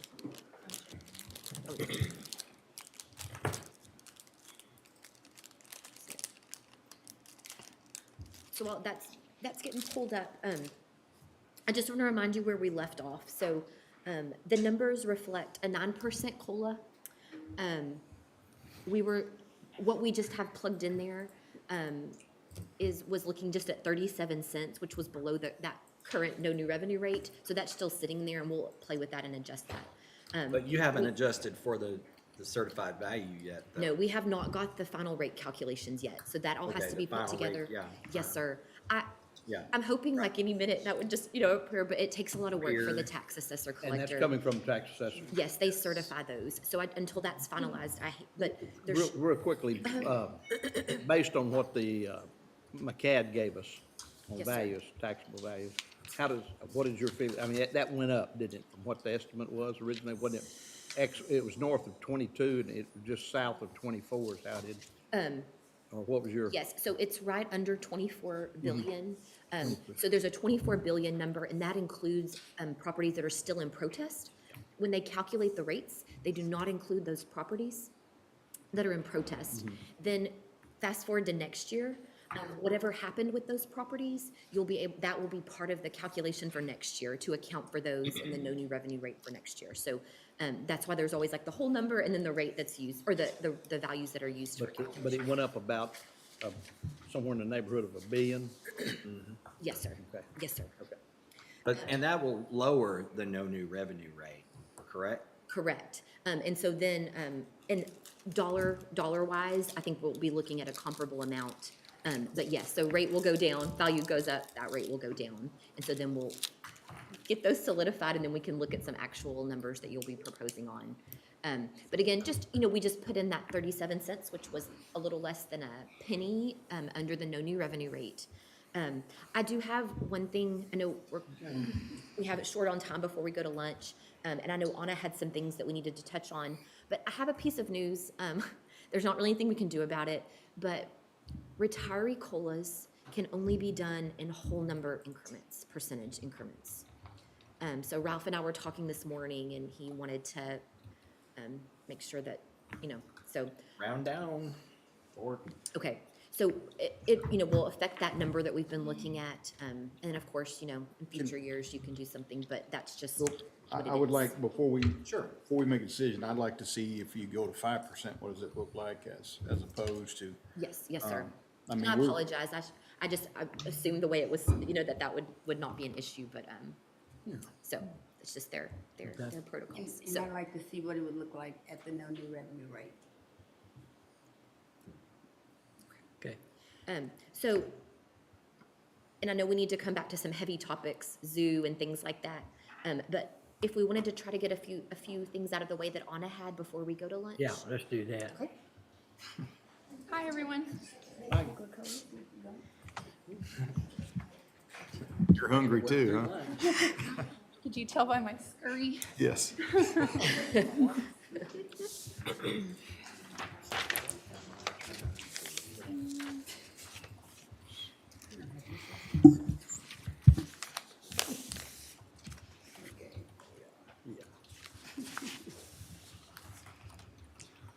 I'm sharing my screen. I wanted to see if we could review the 2 departments that we had remaining on our primary personnel request sheet. We kind of went back to the drawing board with these departments based on the court's feedback, so I work with each of the department heads for them. That's what I have filtered here, the Elections Department and County Health Services. And so for elections, I had Jared kind of run through the functions of all the positions again. And so based on just bullet point functions, these are the pay grades we have assessed for each of the 4 positions. And so all 4 positions under the elections office would still need a pay grade adjustment. There has been a lower pay grade assigned to the election specialist position and the office coordinator position. We want them to both be called election specialists, and they would be moving from a B4 to B7, both of those positions. The request is to bring those 2 positions to their new comp ratio of 1 at 49,000. And then we did realize that there was an actual error or something that HR missed when posting the position, the elections admin assistant position that we're now proposing to change to an election tech specialist, because it's a very technology-driven position. When Ms. Van Wolf left and Jared was made interim director, his budgeted amount was actually increased to account for his duties as interim elections administrator, and it was never taken back down. So I think that was kind of the driver, the reason why that budgeted salary was at a 1.2 essentially comp ratio. And so speaking with the elections administrator, Jared, we're proposing to bring that back down to what it originally should have been all along, which is that previous budgeted salary plus the COLAs in between, which were 1% and 3%. So that would bring us to the $58,469 that's being requested for that position, which overall would result in a comp ratio of 1.1 rather than a 1.2 that we were discussing the last time. So we have also a request to make one of the current elections admin assistant positions an election specialist 2. So in the breakdown of the functions of this position, it would have more budget responsibility. So they assist Jared in putting together the budget for his department. And so that, and they're also assisting in making recommendation to party chairs. So that's a higher level function. So that's a eligibility specialist 2. So we have a technology-driven position that accounts for a B8 along with these more complex duties in the election specialist Tier 2 position, also bringing it to a B8. So we have our more, I guess, 2 lower pay grade positions and 2 higher pay grade positions, and they're all at or below comp ratios of 1.1. So I can take any questions on that department. Any questions? Oh, go ahead, I'm sorry. Commissioner. On the elections tech specialist, is that person earning 58,000 or 61,000? They're currently at 61,218. So that would need to be a conversation HR would have with that employee about reducing pay. Am I correct in understanding that department heads or elected officials, you can't pay above a budgeted salary? Is that the conversation then that you and Jared are entertaining with that employee? Correct. Yes, that is something that I've reviewed with Jared about that possibility, and he approved these changes before I presented them to court. How many positions do you have up there? I have health services on here too, but right now what we're discussing is these 4 here Okay, yeah, there's, for elections. how many positions are there in the election department? It would be 5 with the elections administrator. Okay, 5 total. Mm-hmm. 5 With total. Jared's position as well. Okay. All right, and so what is the monetary total of your recommendations with the ups and the downs? So there's the total there. It'd be 13,381. Just 13, 13,381. okay, 13.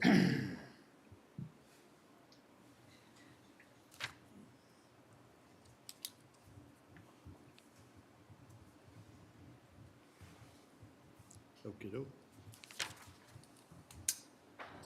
Now we go to. Questions on that one? Okay. I'm all right with it. I'll pull up health services now. And so here, the main question that was brought up in our last discussion was related to the change from an intake specialist, what's currently an intake specialist position, to an eligibility specialist that's going to handle the Poppers program.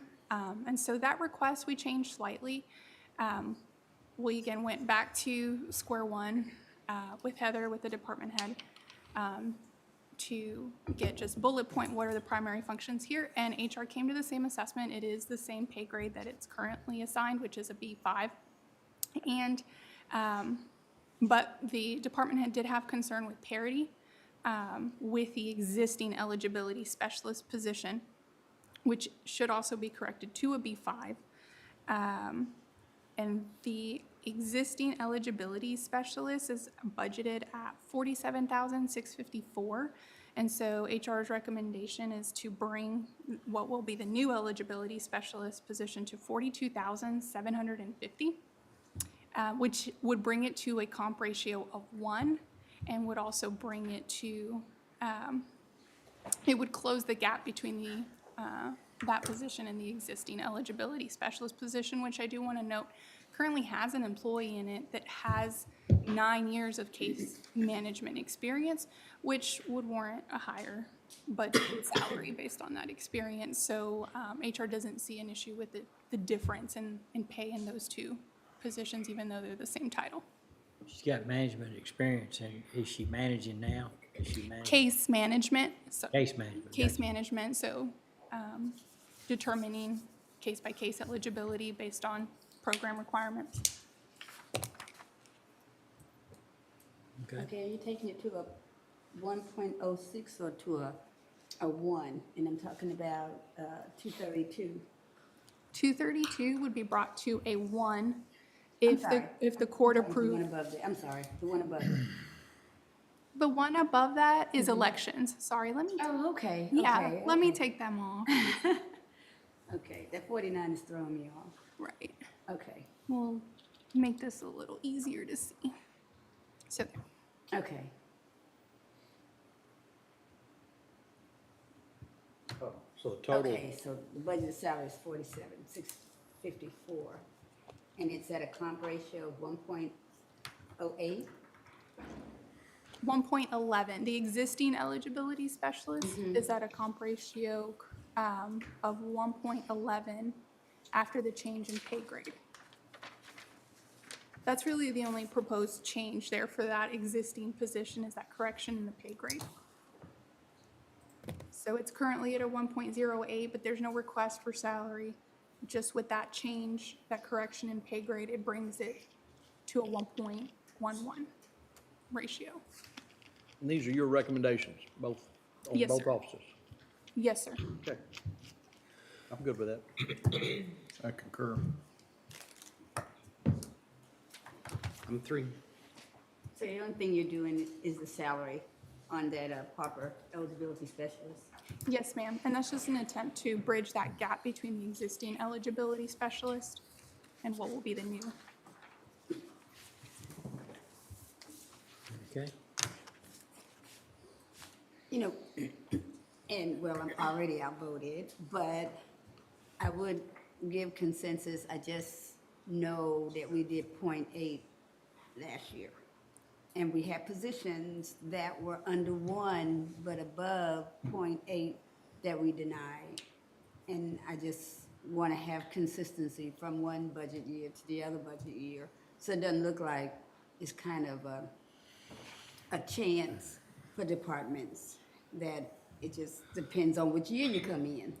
Based on what you get, I kind of want to do consistency from one fiscal year to the other. But we do allow them to do their restructuring, so. I understand.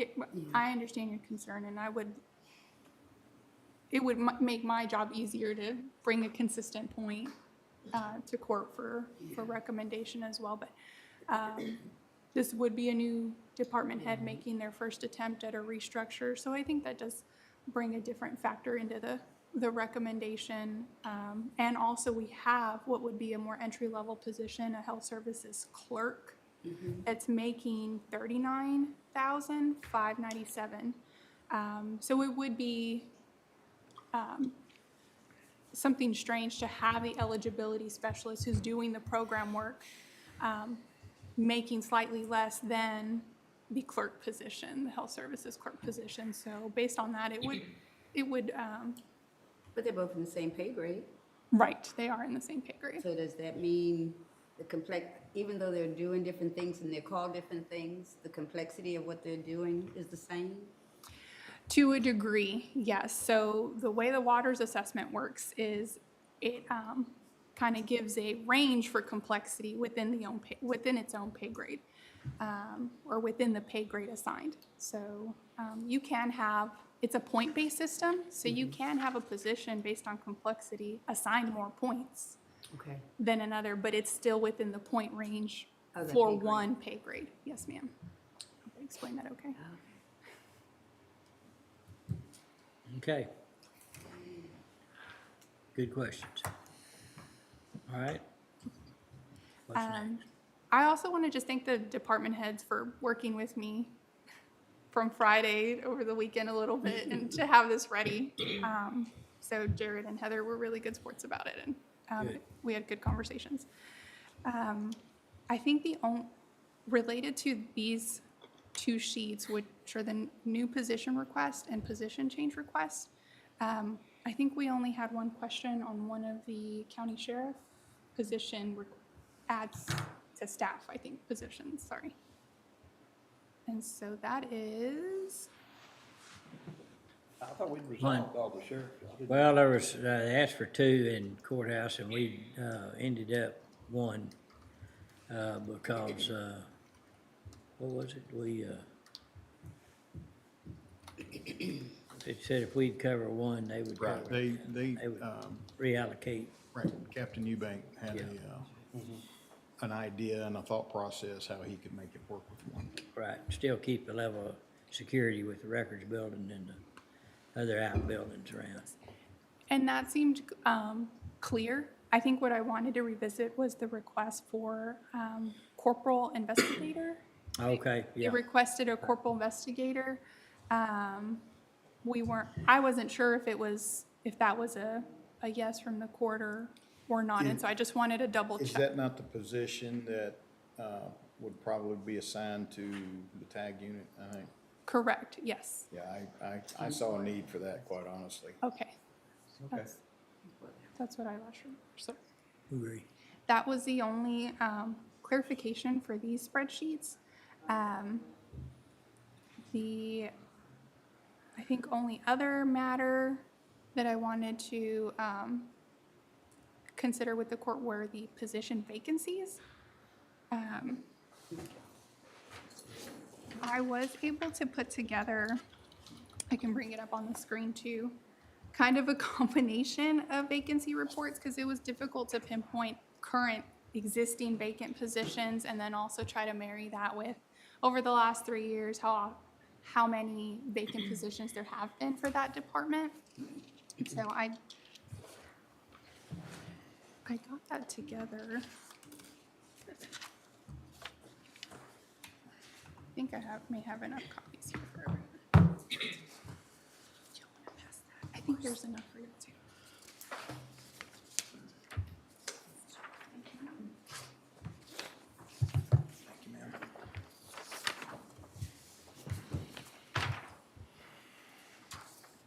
Oh, thank you. Stop the share. Yeah, when I read.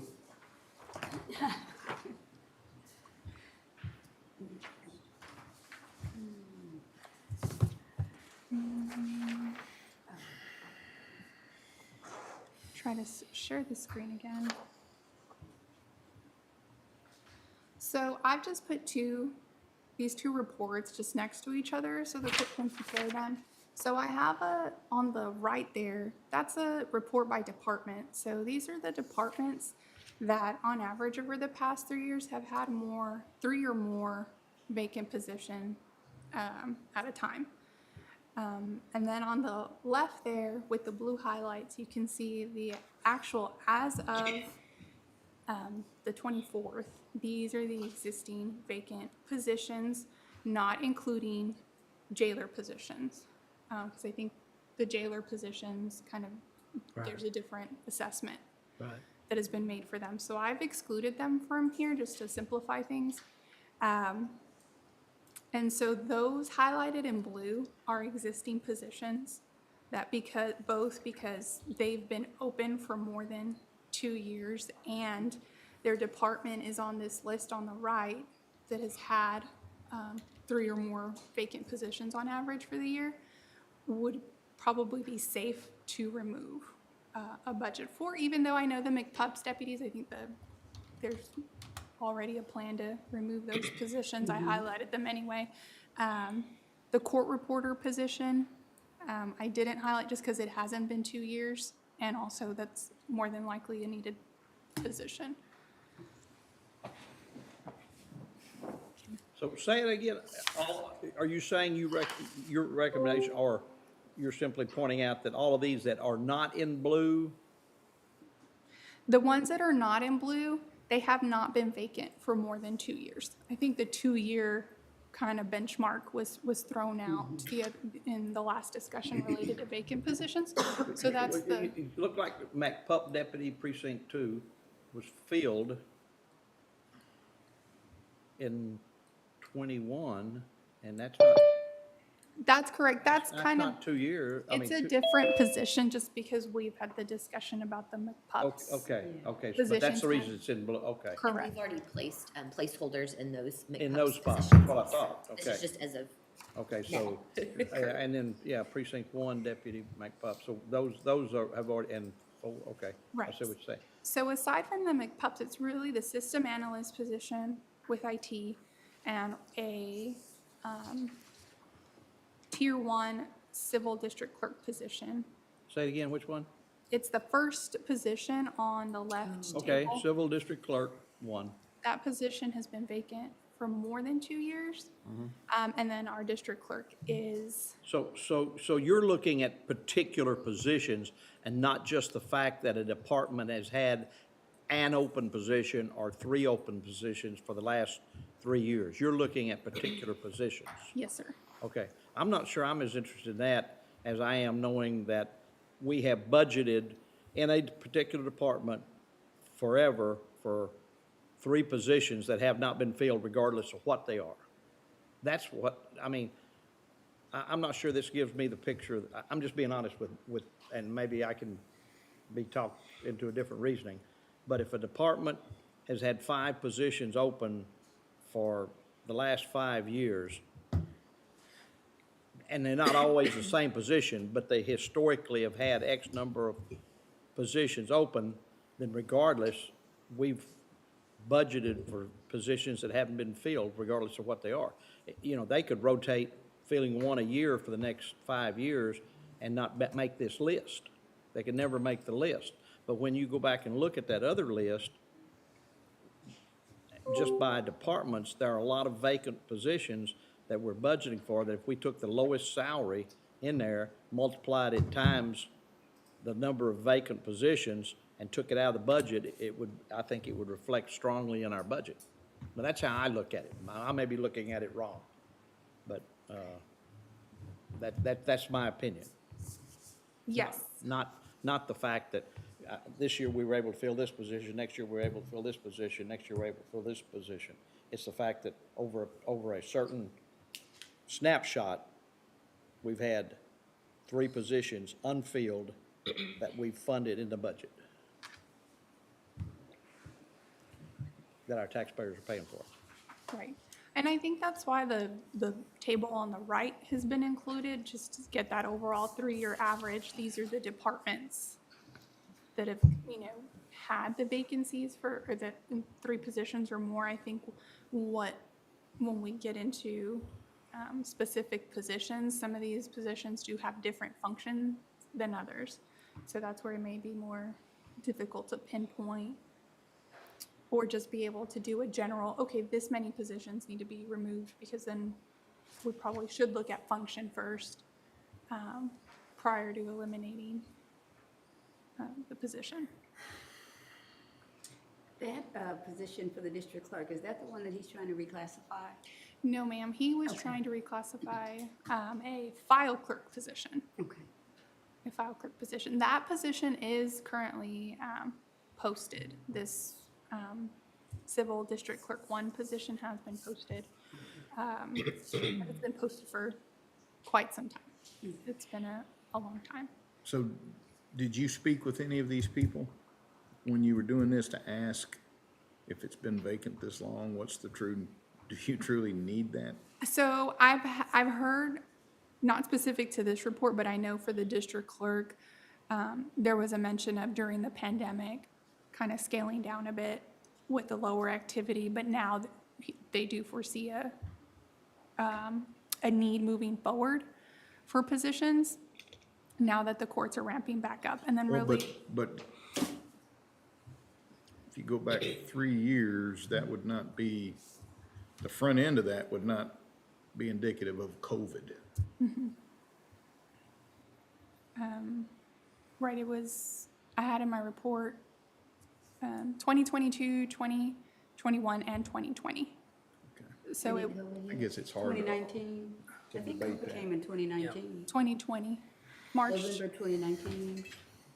Oh, yeah, the first cases when it became a But we started really getting a hit in policy of 2020. having, policy changes and things like that occurred around March 2020. And related to the system analyst position, that was actually a position that the IT director proposed reclassifying to a network technician position, but that didn't seem like overall for IT, the court didn't agree to anything except for the project coordinator change. So that will remain a system analyst position, which had been posted and not been able to find any qualified applicants for it. I can't see a court not needing a court reporter. Are they using contract services? Because if they're doing, They have 2 court reporters for 19th District Court. Oh, okay. So if they have a need for 2 at the same time, then yes, they would be using a substitute court reporter. I don't know how often that's happened this year, but they have 2. just because of the. Okay. Well, I think, the court system. Right, yeah. didn't Judge Menard just hire on the part-time court reporter? I'm not sure. Justin, you may have the answer to that, but Yes, I believe it's the, Judge Minkowski's. There was a court reporter that was doing part-time work for her, and I believe Judge Menard has hired her full-time. okay. So I don't know if that's that position or not. No, Judge, this would not be that one. Okay. No, that'd be the 414.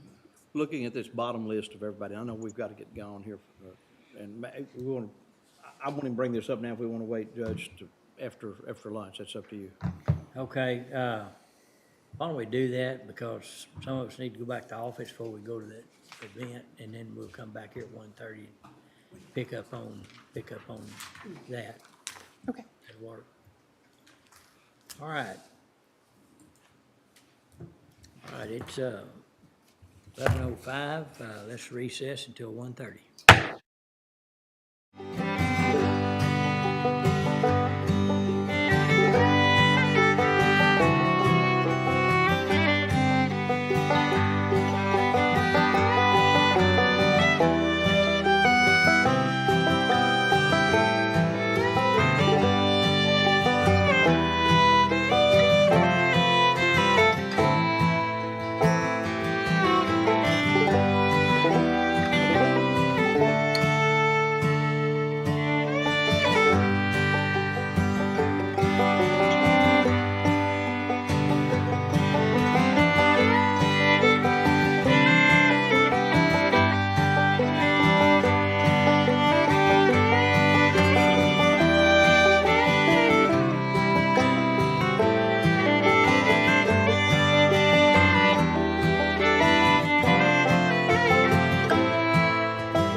Recording in progress.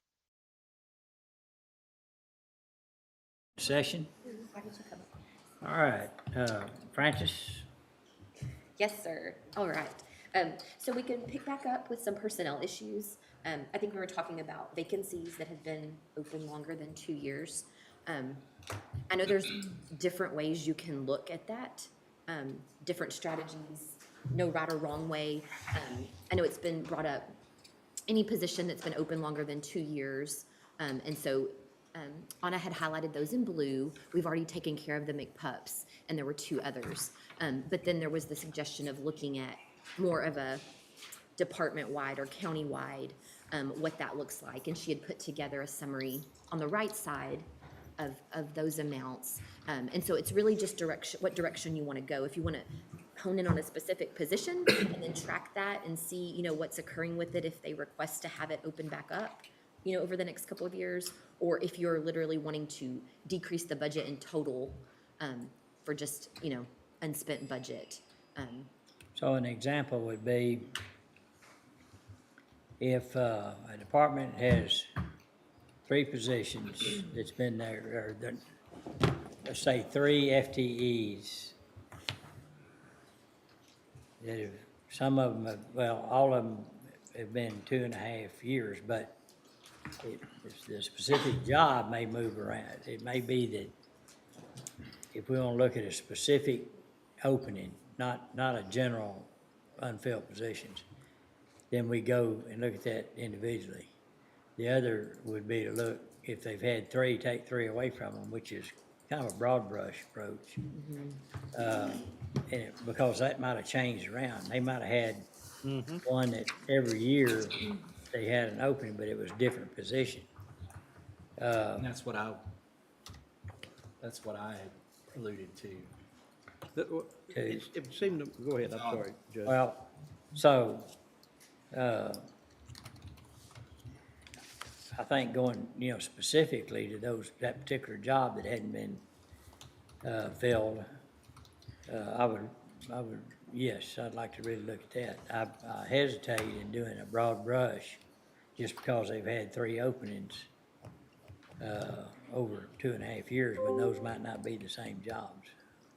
If I can add to that point, another drawback to looking at the department-wide approach is we also have to consider we're at a 5-year high for turnover. And so if we're looking at a snapshot over just the most recent years, it doesn't bode well. It's for the departments just because of that trend in turnover. We're basically looking at our departments at their worst turnover-wise. So these numbers across all the departments are higher than, our vacant positions are higher than I would think under a normal year, which at this point, we don't know how far back that normal year is. And I wouldn't disagree with that except for this fact. If you look at the first, just as example, on the right side, first list, that's 8 employees at $40,000, that's $320,000 for 3 years. That's almost $1 million that have sat there. My thought was if you would contact them and ask them if they think they could get by with half of the number, multiply that times the minimum salary for that department, remove it from the budget or put a dollar placeholder in there for something, but take half of those salaries out. Take half of those salaries. It doesn't really matter what they are. Just remove half of those open position counts. And the next one down is, almost what, 6.33? Is that right, 6.33? So 3 of those at that's 120,000 over the last 3 years. But just take half, see if they can, now, if they can justify it to you, that's one thing. But if they can't fill them, then I don't understand why we're keeping, I don't know what the total is on the books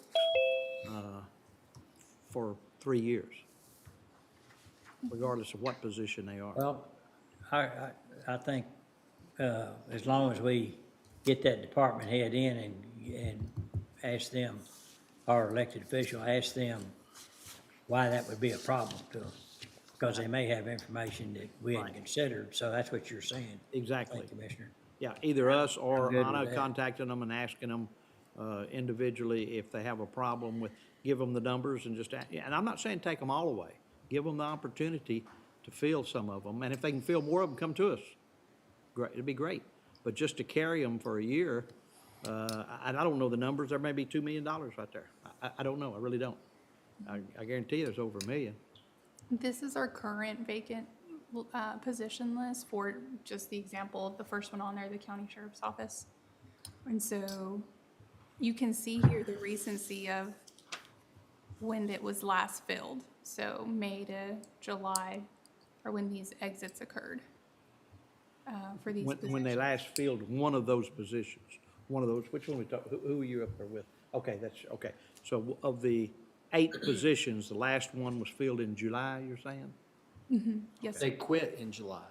Right, that was the last time somebody was in that position. Are these included in the 52? I'm sorry? Are these in additional to the 52 that we've already? This is on the individuals? sheriff's side. This is on SO Oh, patrol. On the this is jail not- side. Okay. Right. But these are in 22. These are not 2 years old. Right, exactly. So I Why guess would that's, we even look at these?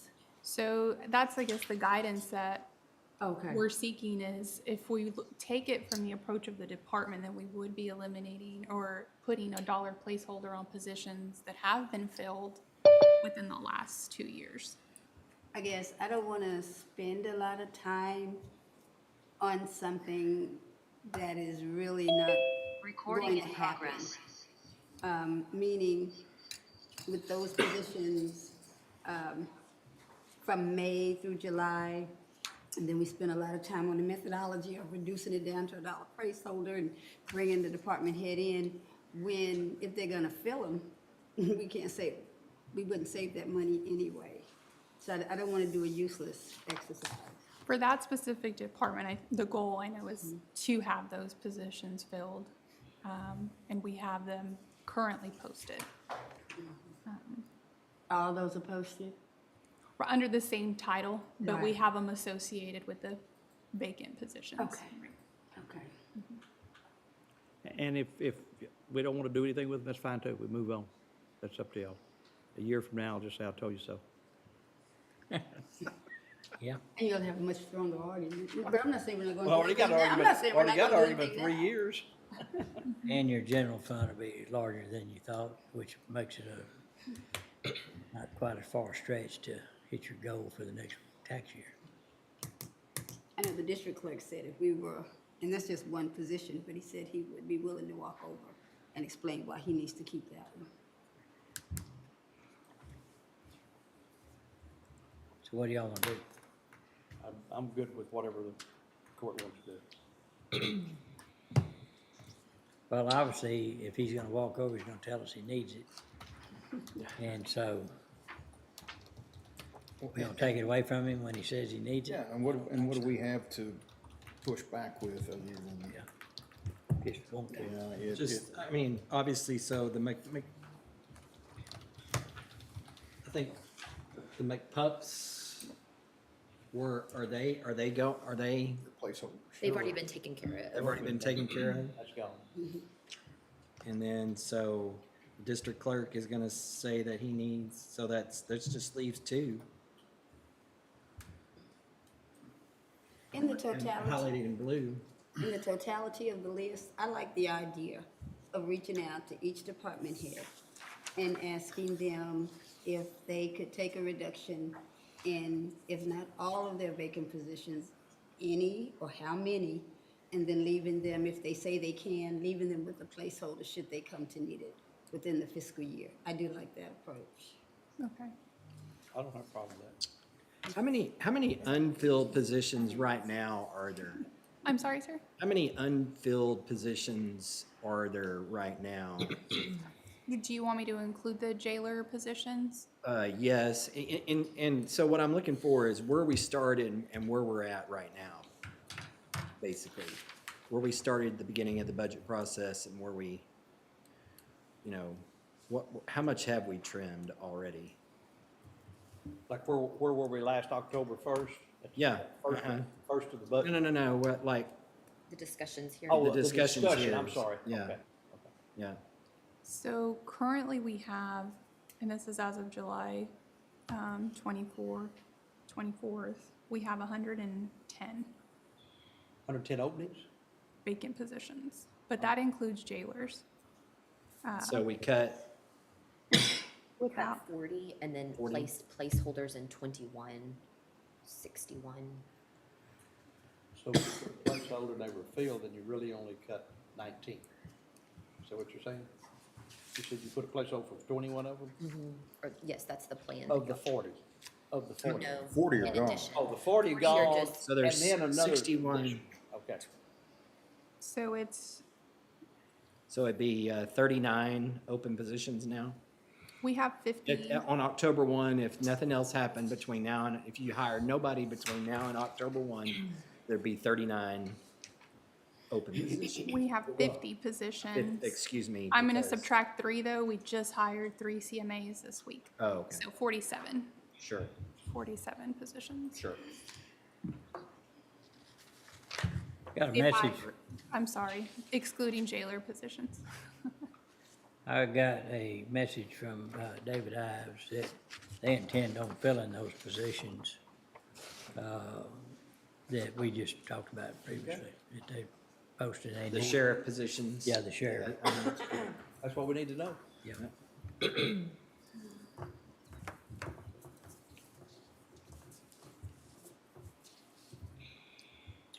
Okay. I'd say move on. I think the other item, just the, one more item I wanted to ask the court. Commissioner Jones, you mentioned on Friday needing, or possibly getting an update related to our health plan status. Yeah, I saw. And we were able to just confirm as of yesterday with Randy that he's not, his recommendation that he made to the court in May remains the same. There's no need to adjust the Right. plan as it is. Very good. Yeah, no increase needed in the health insurance plan from the employee or the county, That is correct. One,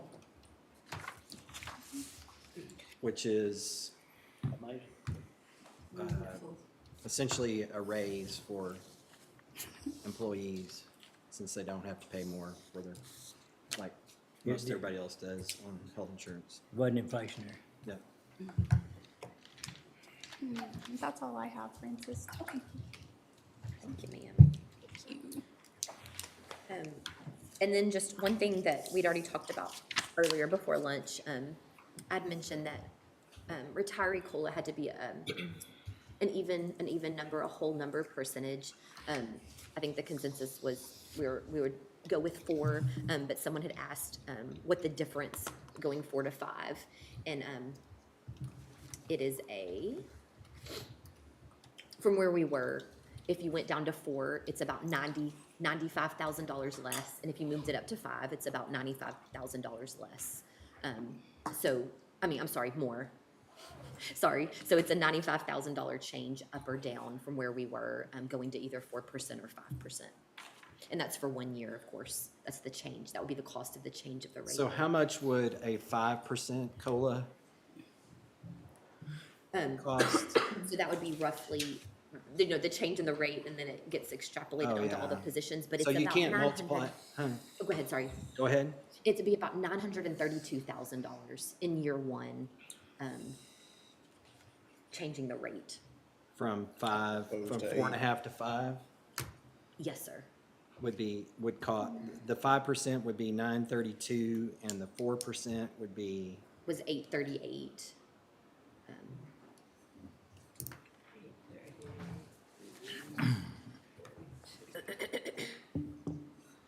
so yeah, that's.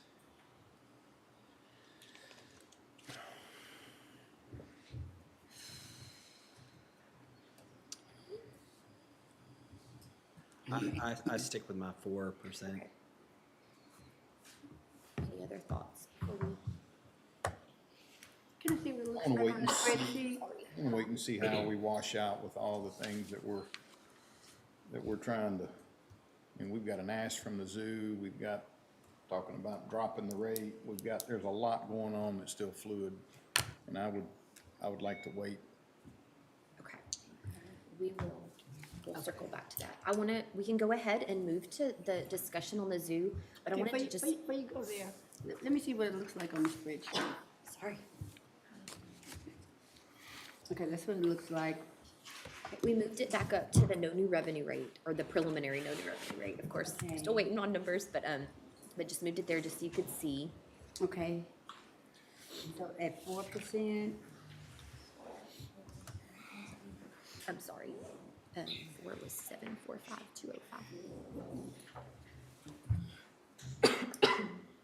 okay, it gives us like 3.2, oh, 745,205.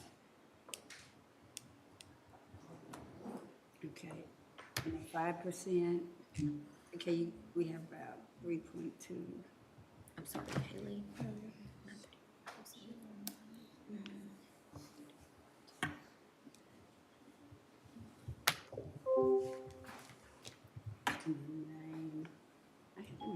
So it changes your fund balance as a percentage of expenditures by 0.2%. Oh, okay. Okay, sorry. Thank you, ma'am. Okay. Okay, anything else on the retiree piece? I wanted to go out, before we go back to the zoo, I want to go back to, Judge Baines and the request from, in magistration. I've asked, Dustin to, contact,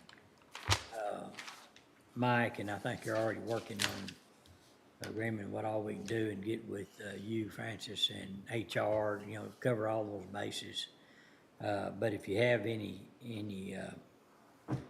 thoughts, on that, send it, they will bring back a proposal back to the court for consideration, in doing that. And so, budgetary wise, it can be managed from the standpoint of, it's not just one person. And if it's managed right, then you can kind of limit the amount that you spend with each individual. But they want to narrow down and not be like we used to use the wheel, to individuals that will do the job in their opinion effectively. And so if you have anything regarding that, then we'll. Can that money, an amount, be included in the preliminary budget? We know what amount they suggested, total. Yeah. Regardless of which way we go and what we do. Right. And We so go ahead and if put you that in the don't, budget?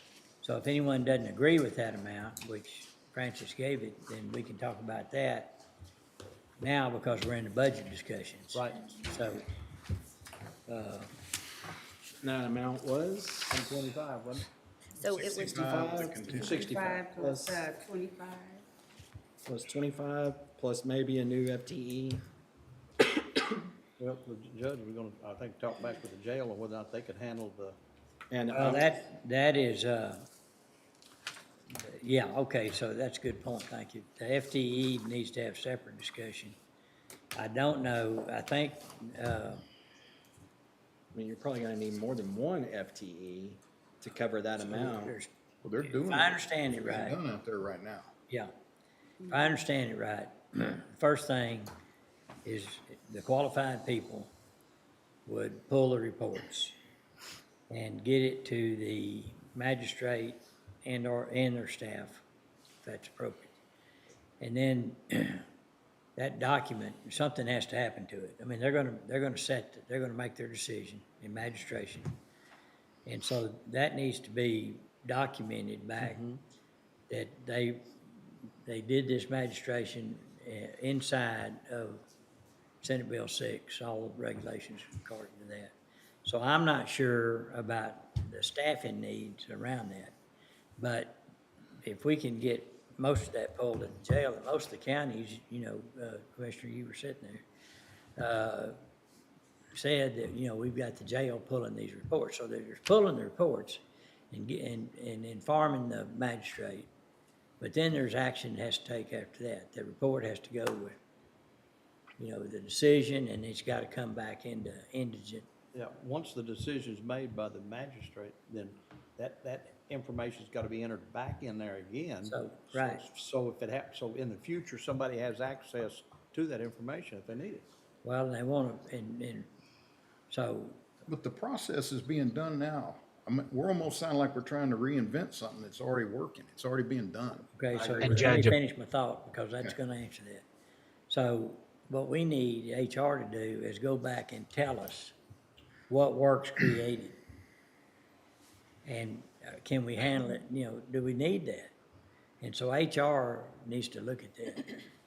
And I agree, I mean, if we, Yeah, this just real, it's those easy times like this, we go, we'll just give them a head count, or just give them a new FTE, and that's where we start.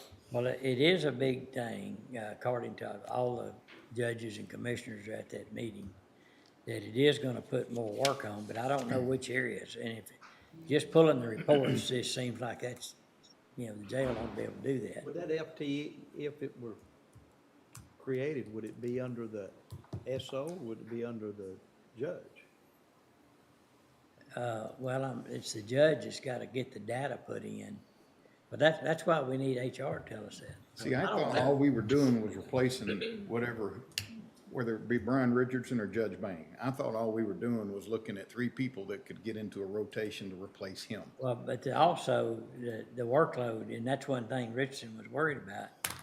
How's he gonna handle all this new Senate Bill 6? Well, but they're I thought doing it was right just now. the weekends. No, they're not. Judge, if I could, I might be able to help. I may Okay. be mistaken. I think it is truly 2 separate things from the way I understand Judge Bain's proposal. It's the 3 associate judges, and then there's another layer, and it's a layer to have a new FTE to enter the info in when the county court at law and the district court judges, when they do bond modifications or set bail outside of that magistrate process out at the jail. I believe that's what he's looking for from his proposal. Dustin, who's doing that right now? Or are we just not doing it? It may just be falling back on Bain's office, but Commissioner, I'm not certain. Okay. So do you think that having HR investigate that and see what kind of processes are having to be followed to see if it justifies a new FTE? That's what we want to know. We want to know, we want to comply, but we don't want to throw money at it. Counties aren't complying though, because you were hearing them say this morning, a lot of them just said they're not gonna do it. But they're gonna eventually have to do it, because they won't qualify for, like, I think they mentioned, like, some of the grants that Sheriff's Department gets, that could be cut out. Anything that has to do with grants. I'm gonna be hard pressed to start adding head count. Yeah. Just my thoughts. Well, so I think, just to say, we're not gonna add a head count, I think first I'd like to know. Well, we need to understand how it's working now. Yeah. And what's changing. What's added to it. That would require another full-time. Because I was thinking SO sat here and told us they could do it. They do have the stuff printed off and ready. And when I the think when they do it, David had sent me a message earlier that they may have to basically do double duty, entering in twice, getting in the proper systems. So do we have the system? Where's this, what, Is it TLAT that they're having? so they're having to put it in EDOC and What is that, J, what was that other word? P something? PSRS? It's the PSRS, the Personal Public Summer Safety Reporting Public- System. Public records, Public Safety Report System. yeah. Yes. So they're having to put it in EDOC and this Public Safety Report System? That's the way I understand it. And I don't know if there's any way to, to Who's bridge putting that it or have in it. EDOC right now? I'm sorry. Who's putting it in EDOC right now? I would assume that David, are you on? Is that correct? It makes no sense. Yes, I'm here. Enter data twice. So in regards to Hard to see. what Will Jones said, our Commissioner Jones, that is exactly correct. That information is getting double entered. So we now have a system where we enter that information into eDoc for the initial booking process, and then we have to have an employee enter that exact same information again into a separate non-connected system. Oh, that's right. It's outside of everything because of the privacy. Well, I'll keep my mouth shut. It's an unfunded mandate. Yeah. It's total bull that we're sitting here having to have a discussion because the state can't get their act together and fund things that they should, and they hand it to us. And I'm really getting tired year after year of us having to sit here and play this game while they're all out there talking about. Yeah, we're lowering property taxes and bull crap like that. Yeah, So and then keep rolling stuff down here, so I needed to vent. Thank you very much. Hey, you're welcome. You did that well. And I think Commissioner that- Perry? Can I address one concern? Yeah. And I understand the associate judge, if it's a contract and something changes, we get a gift from, I won't say above because it would come from Austin.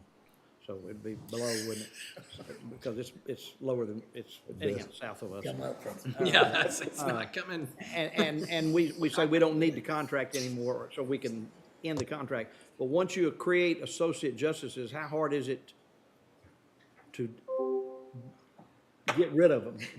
Well, that's why we're not gonna do a contract. I don't think, Dustin, Right. We, and talking to Mike and then to Francis as well, just a contract doesn't seem to fit here. And going back to Judge Cates' point under the statute, so the Commissioner's Court creates those associate judge positions and then basically turns it over to those criminal judges to appoint. Okay. But it So is, they'd be a part-time? yes, it would be part-time. But my question then, Dustin, is can the court also uncreate them? Yes, sir. So the Commissioner's Court per statute is creating those positions, so it would be y'all that could remove that spot. That was. Anytime, right? Yes, sir. That's the way I understand it. And Mike's going to put together a memo, I went over the concerns from court this morning and got with him and Judge Bain, and we're going to work on a memo that will then come to court that hopefully answers these questions. and I want my probate court, I don't use any attorney that comes down the line. I've got a group of attorneys that know how to do ad litems.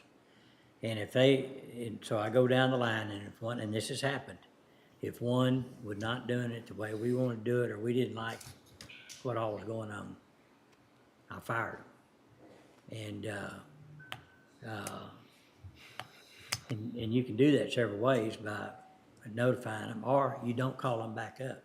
It's my choice on who is the ad litem. And so, that doesn't have to come to court or anything. Right now, we've got 4 to 5 folks that we use that work well and respond good. And if I wanted to not use one, I'd just quit calling them. Again, it's something we're being forced to do, and I want to do it the way that we can do it the most cost-effective way. Yeah. And giving everybody workers' comp and benefits is not the most cost-effective way to do it. Great. And I think we can eliminate that with this process. We've already done it 3 times. One is juvenile. One is mental health court, and 3 is probate court. Right, but if we, But I thought we what decided. I'm saying, if you don't do contract, you're gonna have to provide Yeah. workers' comp, you're gonna have to provide benefits and all I that. don't have a contract, we're on the same page. We don't have contracts with any of these attorneys. But the judges selected the attorneys or the firms that do a lot of, let's say, So this avoids workers' comp, avoids the benefits that we have to.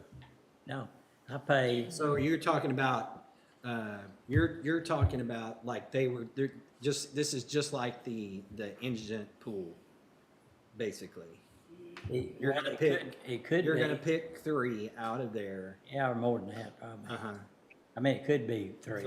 3 or 4 attorneys. Yeah.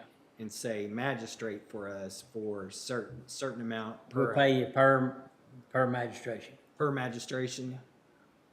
And like, generally, I mean, that's a very efficient, that's a much more, if that is true, if we truly can do that. That's how we're doing it, so That's I- very efficient. I mean, but are we gonna be allowed to do Right, that? I'm just talking about the process itself, and again, if we want to do it cost effective, I wish there was another way to do it without having to offer up.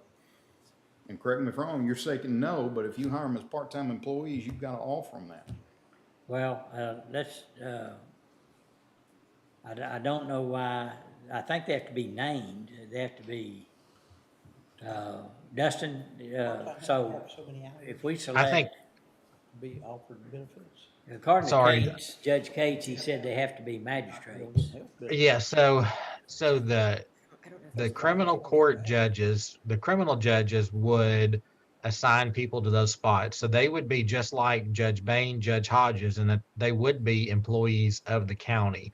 And it gets into a more detailed discussion that if they are working under Judge Bain's authority in a way, and so there will be some level of control, and so then that makes them being contractual or under a contract hard for IRS purposes for a lot of different reasons. So, So but that's what. items don't need to be magistrates, that's the difference. Yeah. Yes. Yeah. That's right, and it's different from the CPS attorneys that they are representing interests that are not being controlled by the county. They're advocating for their clients, so it can be a separate contractual relationship. This is a magistrate that is in effect operating under the authority of the county through one of our judges and passed on. But that's the way I understand it. I could be mistaken, but that was kind of my quick take with Mike on it after court this morning. So, and he's gonna, like I said, he's gonna be working on a memo that we will work together with Judge Bain on and get to y'all. Okay. I want to get a good understanding in my head about Senate Bill 6. What I'm thinking of Senate Bill 6 is that it was the answer to having all factors considered when you set someone's bail. I think that's the only thing that Senate Bill 6 did. Yeah. It doesn't go into the weeds of how you do that, but what it wants to do is have all that information for the magistrate at the time that they set bail. Correct. So that we don't have what happened to the officer happen again. Now, we used to have magistration a different way, but we have seen that that's just not gonna be the way, but that's not tied to Senate Bill 6. That's just tied to elected officials making a choice. So, Even elected official would have to follow Senate Bill 6. right, no, I'm saying She's saying Senate them Bill fill in. 6 But they have to follow Senate. doesn't have anything to do with the fact that we're having to have this discussion about these three magistrates. Okay. It's, we're talking about how we're gonna deliver weekend magistration. That doesn't have anything to do with Senate Bill 6. And so I listened to Judge Bain this morning, and we do have to have a system in place. My thought is on delivering the magistration over the weekend. I just want to ensure that there's an accountability on those people setting bail for people in jail, because that's the function of the magistrate, is to set that bail. I like the thought of that person being accountable and working under the supervision of Judge Bain. I think sometimes what happens with our indigent defense is we just got attorneys out there. And we're not really getting sometimes our bang for the buck for indigent defense. I don't want to see that happen on the magistrate side on the setting the bail. So I guess we do need to have HR come in and see what does that structure look like. But I don't want to get myself confused about Senate Bill 6 is all into this, because this is a personnel issue on how we're going to deliver that service, how we deliver. That mandate, yeah. Right. Well, the mandate is for having the additional information. And I think that's more about the FTE that we're talking about. I think right now what we're talking is the fact that our JPs just don't magistrate on the weekend. I think that's what this fixes, is that we don't have JPs that magistrate on the weekend moving into FY 2023, because it would be too heavy on just one JP to do that. And so I do understand that we need to have this system. This morning I was totally against it. I did look at the information that Dustin sent. I could go with his recommendation, but I do want in place that accountability mechanism on that person that's gonna levy these bail amounts.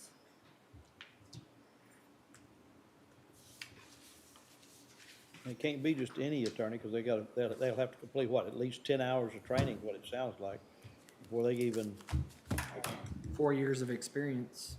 yeah, 4 years of experience, but there's 10 hours in 10 hours particular of related to training. this. Yeah.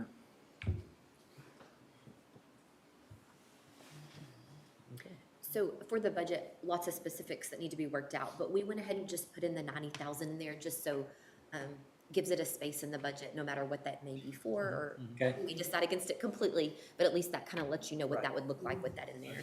I think that's the beginning amount. That is the beginning amount. And then we talk more about, like you said, the personnel that goes with it. That's another discussion.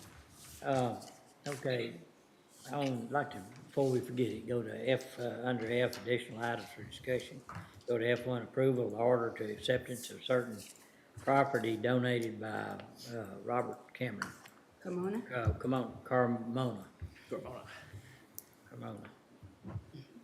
I could go along with that, Judge, if he donated 1,000 to every precinct. Yeah. I don't know. So, Just to, if it pleases the court, Mr. Carmona contacted the foreman. He has some aggregate that we can use for road material. And he's asking, I think he had a project, and this was the result of it, this aggregate that he has piled up on some property in precinct 2. He also has some out in precinct 4. But what we're seeking is just the ability to accept his donation and then use that aggregate for our road building projects. Well, do you want it to go to precinct 1 or 2? I would like for it to go to 2. On the notes, it says 1. The notes say I 1. gotta work on Reagan. Oh, y'all weren't supposed to point that out. I don't know how much money Commissioner Smith gave Reagan. Y'all weren't supposed to point that out. so, My motion. so I guess you know exactly what the material is. Yes, it's just pea gravel. It's pea gravel Okay. that we can use as flex base. And then they need to move it, because they want to do something else with the property, I guess. Well, he was doing a project, and this is a result, what was left when he Okay. finished. Had to He start didn't have from- anything to do with it, and he asked, could we use it? And we said, well, yes.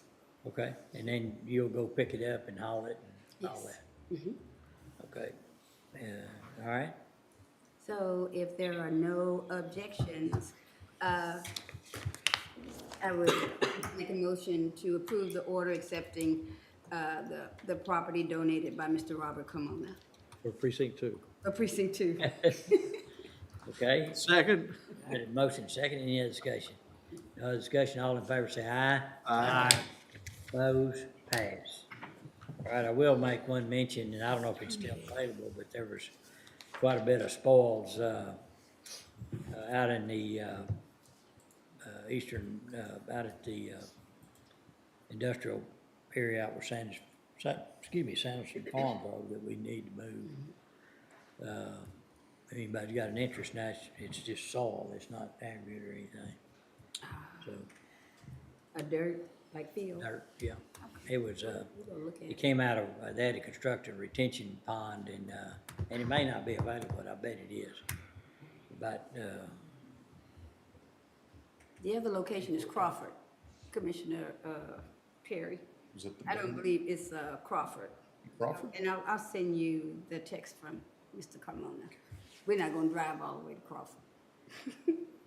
I just want to have the flexibility if I was gonna drive. I'm probably not gonna drive all the way to Crawford. okay. All right, do we want to go to the zoo discussion at this point? or what do you want? Can I touch on something real Yeah, quick, just sure. before we leave, the general fund? In capital outlay in Department 7920, multiple times we've talked about the request for a vehicle for adult probation. And he addressed the need of safety and not having a divider between, Right. the probation officer and the probationer. So purchasing had helped to look into hiring, an outside service to take care of that, and that did not seem economical. Yeah. You had thrown out, could they add could even our maintenance of equipment department help add in a divider cage or whatever the technical term of that is? And that has been attempted, and it did not, for the vehicles that they have, it does not allow sufficient room in this back seat. So those are the options that were thrown out, and so I just want to fill you in on what we've learned there and just see if you have any thoughts there. Right now, we do have it still listed in capital outlay. So we can leave it as is if you want to talk about some more or, Just, for the I hate to proposed. see buy a brand new car to be used a couple times. Was it a week or a month? I believe it was a week. A week. I can tell. But if there's no other options, I guess there's no other options. Do you have that list of vehicles? Well, it really has to do with, I mean, the safety of the driver. Safety of the driver. But we got constables that are driving vehicles that are. Oh, well, you know, okay, yeah. So I just I'm saying, I totally agree with the reason he wants it. I just don't know that I want to invest in a brand new vehicle to be used that seldom. How far did it go? I mean, That I don't know. I don't know if it varies. Is it blue warrants that they're picking up, or?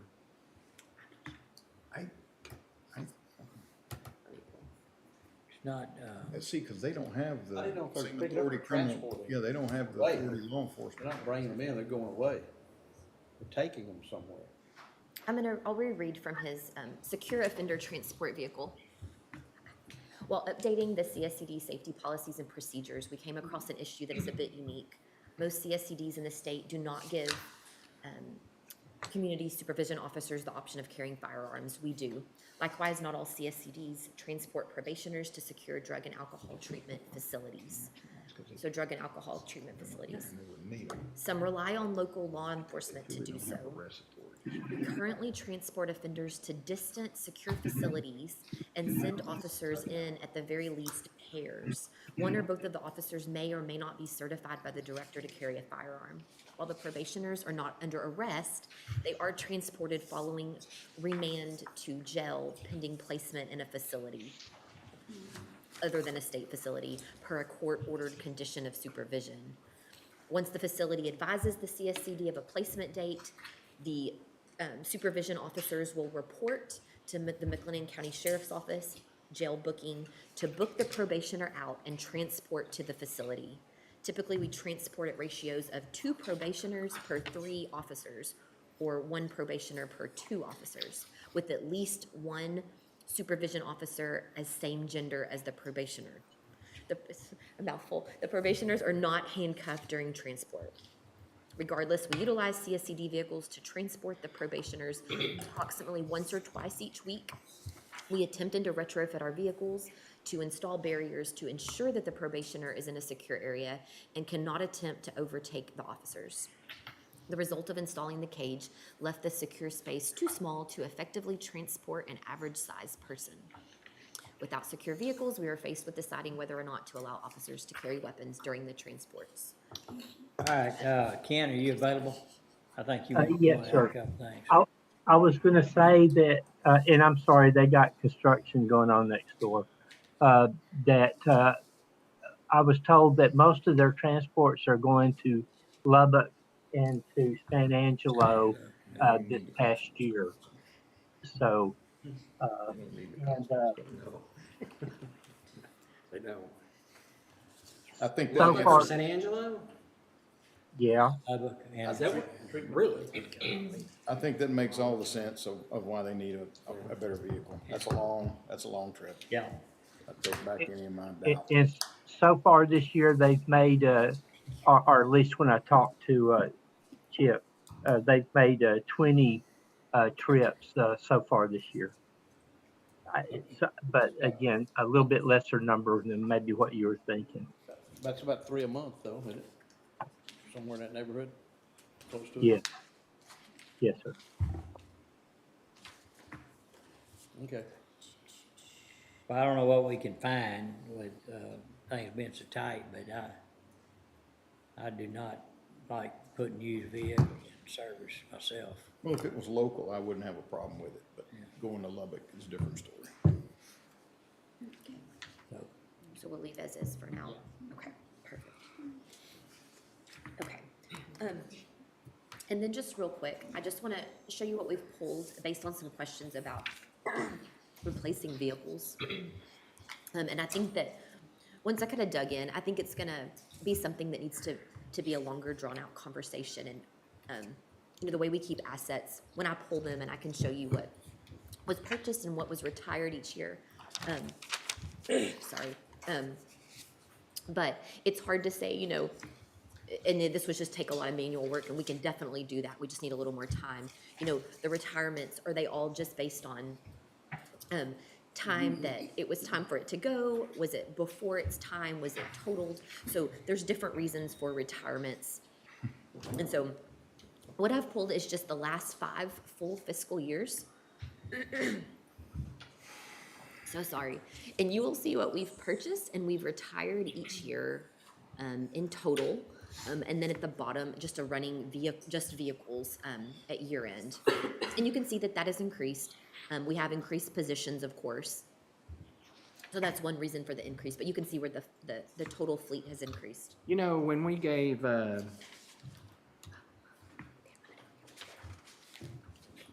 when we took over the Jack Harwell jail, if you take those, when we took over the Jack Harwell jail, we added a couple on there, but what was there, about 4 or?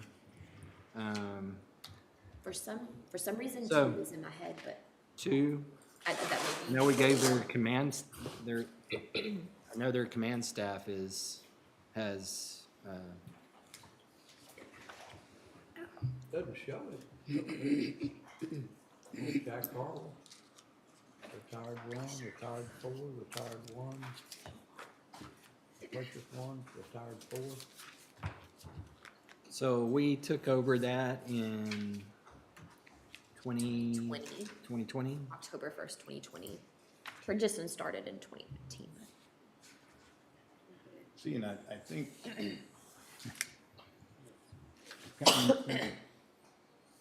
so the fleet's growing just because we're simply not retiring as many as we're buying. Not even close. And I want to point out too, like if you look at 2020, there's only 3 retirements, but a lot of that is that, you know, that the timing of an auction, especially for vehicles, can take a very long time to put together and then to, you know, see through the end. So you can see that maybe some of the vehicles that were retired in 2021, you know, were ready to go in 2020, but we do not retire them until they completely leave our possession.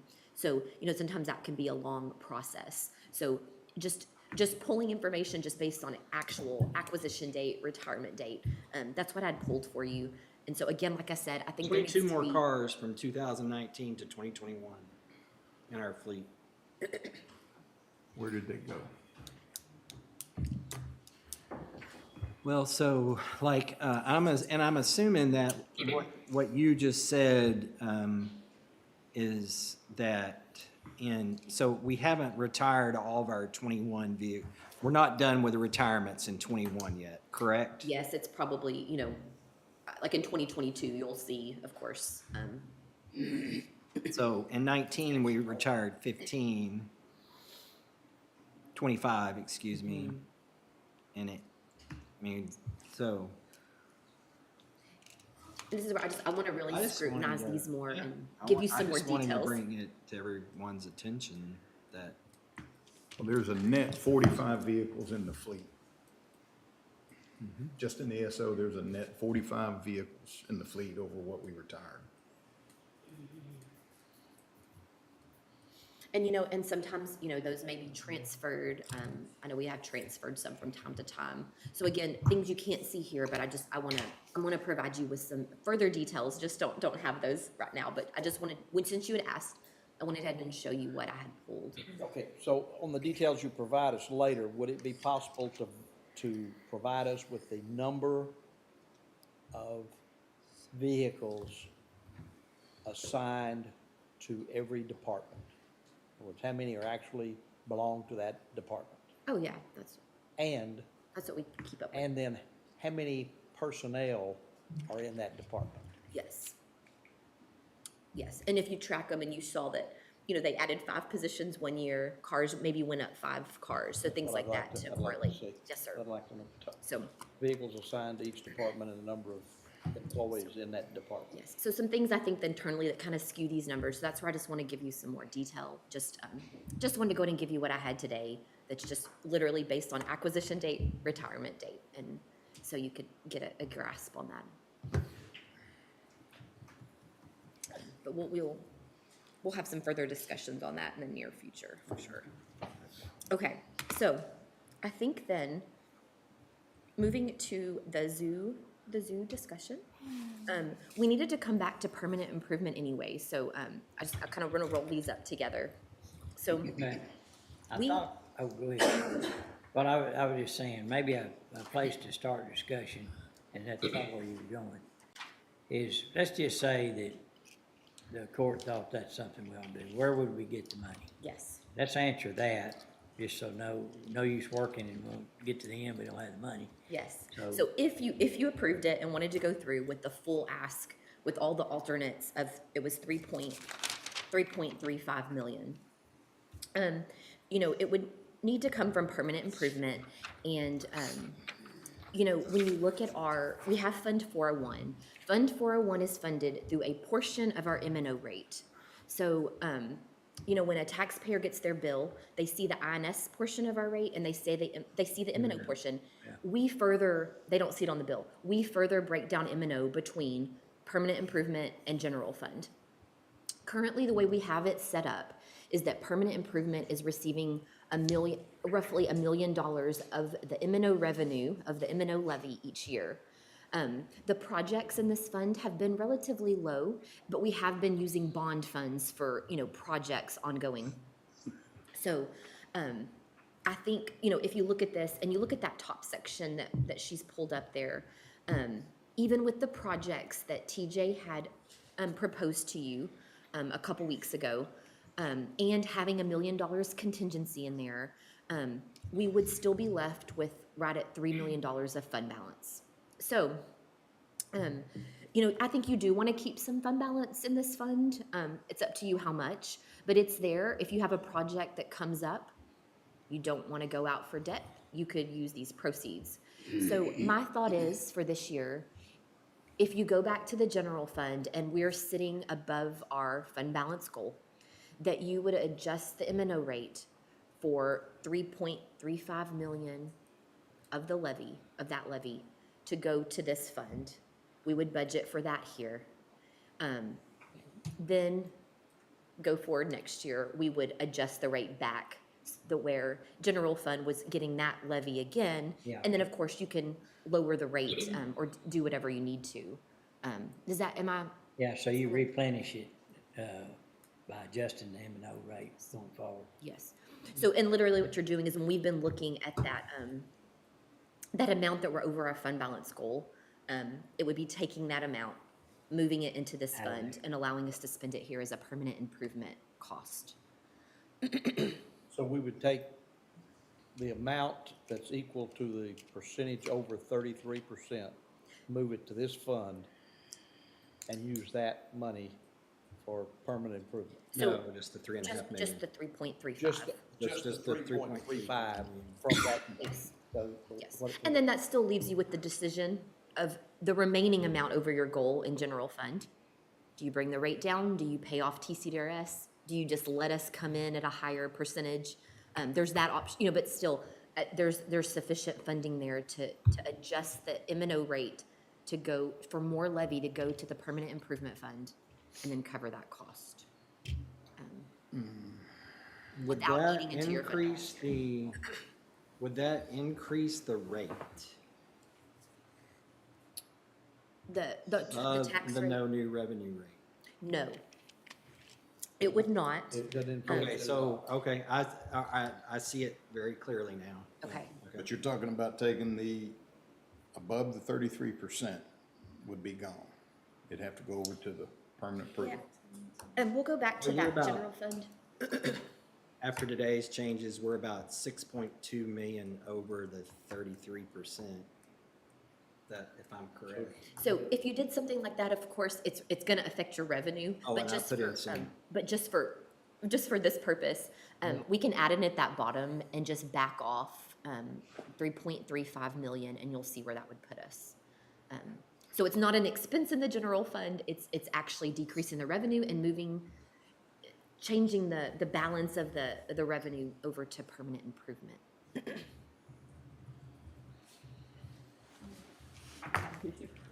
ZOO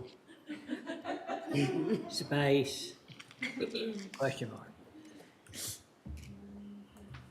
I like that. Okay, so then you would be sitting at 34.9. That's still about 2.7 million over your goal. So, and again, we've talked about, I think, again, this is if you are approving of even doing that at all. But, if you wanted to and you did it this way, I think, looking at that our expenditures are exceeding our revenues, but we're eating into our fund balance, I think that protects a little bit of that next year it's gonna throw it back. We could adjust it, put it back in general fund, and then that would allow us to continue to increase, if you need to increase expenditures next year for whatever reason, without having to increase the total rate. So, that's just. Sound like a good plan.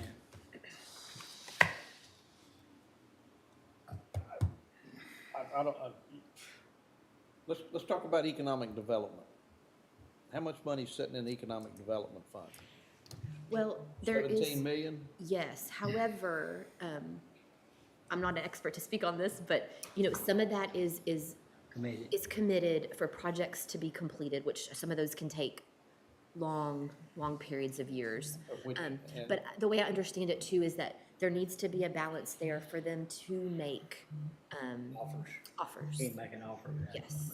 So, but yes, we can pull the balance of what's in there, of course. Make an offer to the zoo. Yeah, and I'm not a construction expert, okay? I'll make this statement. But we did build some schools, and we designed them, got an estimate on them, and we put a bond out, and the voters either said, yes, we'll accept that amount, or no, we won't. If they accepted it, we went out and built them for that amount, and it just seems like it's such a drawn-out process, and that's part of the reason that inflation has caught up. It just seems like it's a long process to get where we are today, because when was that bond passed? 2019. And then we heard today, years 23 and 24, so we're even going further out, which runs the risk of inflation, and You pass it, you build it. The thing I'm concerned with, and I want, just throwing this out where I'm at, is I know the voters approved a $14 million bond. Right. And this thing's at 20, what now, 22? 22. Add 4 million to it. And so I'm gonna have to have a lot of input from taxpayers as to whether my vote would be to move forward and see. We've got the money, and that was a practice that we needed to see. Yes. But I just need to see what the temperament of the community is on this. It's a big difference. But what you're saying is we can make this happen and it not affect our tax rate, bottom line, our no new revenue rate. You could accommodate it, yes, in your no new revenue rate, yes. So it's just a matter of whether we want to do it or not. And, one thing that you said is what the voters voted on, and you're exactly right. But some of them are gonna perceive that they voted on a project, not the dollar amount. So I'd like to hear from both sides of that. I'm with you on that, Commissioner. Would you? The maximum price. We're not even close to coming to the maximum price yet, are we? I mean, they don't have a very good estimate of what that. I mean, they haven't even. They identified a couple of more steps before they can get that money. Get their. So we don't know that it's 10 and a half? Pardon me? You're saying we don't know that it's 10 and a half? Well, I think what they said is that, once approved, they'll hire the, construction manager at risk. And they'll start the process of, nail down the cost. We did the same thing when we did the venue project. And the venue project took multiple years too, but we didn't have any real screwy things happening in the economy, and so we had the money to do it, but What did you say, let's see, Brinkley Sargent said construction inflation has gone up 20%? 21%. yeah, and that could be wrong a little bit, but Well, inflation, so I don't know that during we built the base, the venue probably went up. Right, and, you know, things were, a lot of stuff was shut down while we were building the base, you know, and we were lucky that we were in a state that was not shut down. We got to get, and we had already, you know, we had our gross, we had our guaranteed maximum price. Right. And then we did some value engineering, Right, but we went the other way. Yeah, not- right, exactly. Not increase costs, we cut costs. So I've lost my train of thought. you were questioning the maximum price. Okay. I know what it is. Okay. I know what it is. You're no help. I campaigned on this. I feel like to some extent I came up with but this was advertised as not affecting the tax rate. So, and that's. The 14.5 million, it was said and stated. Yeah, that it did not. 14.5%, we've got the money to cover the. That we have the money to cover that debt. But you're saying during this period of time, inflation has got us at 21% during time, from the time they passed the bond. Well. Yeah, we haven't even started yet. So what is that, what is 21%? Is that Well, 14 million. 16.9 or something? I'll tell you. So 14 and a half to what? It's about, 21%. that's three and, we should have been over 3.13 million. 14, and all, total. So, Well, I know this, and I'll say this in defense of the zoo. It is a wonderful place. It is an amazing place. It's an educational opportunity. It sees, I saw the numbers one time on how many people do visit the zoo. It's astronomical. And for those of us who were raised at the time when the zoo was out at the airport, wow, have we come a long way. Oh, yeah. It just, it almost looks like, and this is what I want to work through and make sure it doesn't look like, is that something went wrong, had to throw a whole lot more money at it, and now folks could look at it as y'all are bailing them out on a bad deal. And I don't want that perception at all. But I can easily see how that would be one that's taken. And I'll just say that, so this is a, you know, you got a three-legged stool here. You know, you've got a private, you've got the societies, you know, chipping in. Stepped up big time. Yeah, stepped up. I mean, that's a lot of money for the society. I mean, I probably over the life of society, they've, but have they ever raised? I mean, and they you know they say they have the money, and you know, but is this? I mean, I think that's a big, you know, that says a lot that they've been able to raise that money for the project. And that comes back to what Commissioner Miller was asking this morning is there a way you can phase this? Where you continue to work on your fundraising, where you don't have to ask the 3 point whatever of us. You guys continue your fundraising, any alternative funds you can find, but do it in a systematic. I still think this is the worst time in the economy to try to do something like this, but we're going to be full steam ahead. Do the economic conditions turn and get a little bit better in 10 to 12 months? And, you know, if that's something you want to look at, you know, holding back for that full amount as of yet, we could still, again, if you wanted to, we could still move a portion of that rate, since we're so much over to permanent improvement. You don't budget specifically for that. You put it in contingencies in the permanent improvement fund, and you have it there. Don't have to spend it. Yes, it would remain there. because it's already, it's, you know, it's the we pushed a portion of the tax rate there. But then, you know, future years, we just wouldn't put near as much tax rate as we usually did, just if you wanted to eat into that for your own projects. But again, that's just, again, if you wanted to.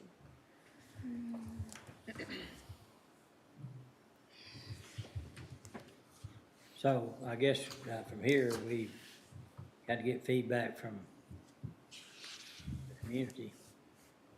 And see if there's other, I think we'd be wise to do that just because it's not working out as it was advertised. Yeah. And that's what we need to be careful with. I guess what I would ask was, while we're getting this feedback, do we need to go ahead and have that plan in place? Do we need, because we've got to file a budget and set a tax rate, do we need to go ahead and make that move knowing that we don't have to spend the money?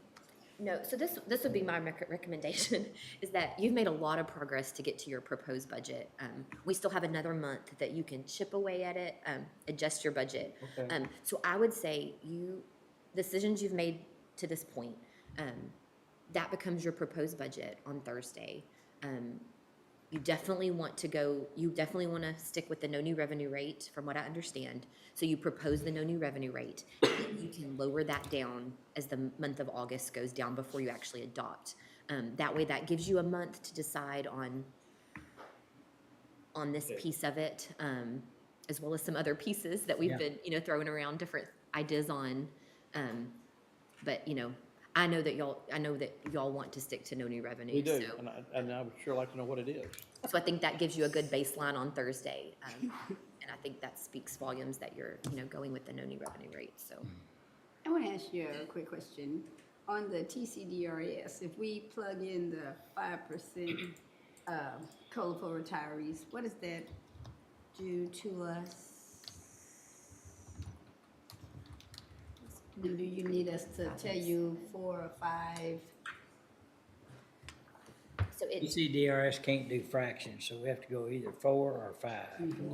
So that's what it would look like roughly, with 5%, 931, and that puts you at, if you're just looking at fund balance percentage, 35.5. So it took it, what was it with the 4, it was 35.7. 0.7. So it took us 0.2. 0.2% Why you put that difference. 4 back in there? We're trying to figure out what the bottom line will be. Yeah, to see what it was on that 35 point.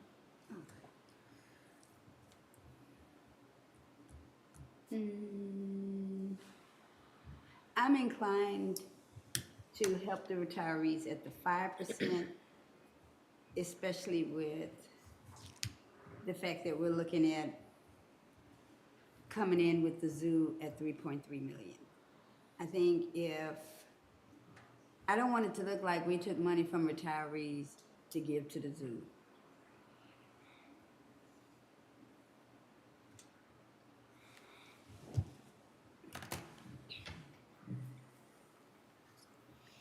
Although I think the zoo is important, I think we should do the zoo. I just don't want to look like I took the money from the retirees to do it.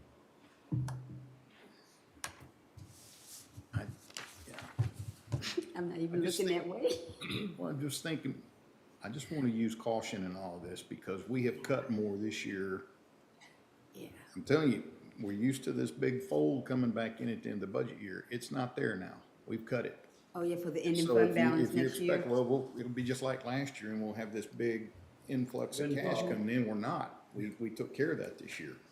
Which we should have done. No, But I'm saying. But it affected the cushion. To work ourselves into, if we're gonna stick to our fund balance policy, and then we turn around next year because we did everything we did this year to cut, and then all of a sudden next year you gotta bump up a 1/4 cent or 1/2 cent. Not good. No. Pay me now, pay me later. Well, in regards to just my opinion on the retirees, you know, they're facing inflation like everybody else. More of them are on fixed income. I mean, this has got to change. Had some life-changing things happen to them with inflation the way it is, and I would just, you know, right now I'm thinking 5% would be appropriate. I know what to get you for Christmas. Hand sanitizer. It's a habit I now. think so. I never did this in my life. Now it's just, why not? I think he's a hand sanitizer sniffer. You got all Still the, have my smell back. Don't go out there and use that that's in the hallway then. I know it. Oh, yeah. There's some stuff that'll. I'm good with the 5 for right now, just knowing that we can Yeah, for change now, things. I tried.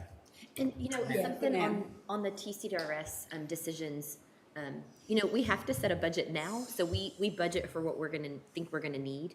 But we actually don't give our plan decisions to TCDRS until December, because those all go into effect January 1st. So, you know, we're budgeting for it, but I mean, honestly, you could make changes before December as well. I know you don't want to do that, but just to kind of give you an I'm idea. tired of doing this stuff. But the retiree the percent increase will start, what, October 1st? No, everything changes TCDRS January 1st of every year. That's right, Yes, that's sir. right, that's right, that's right. Yes, That's sir. right. Okay. Okay. So I think unless there's, you go ahead.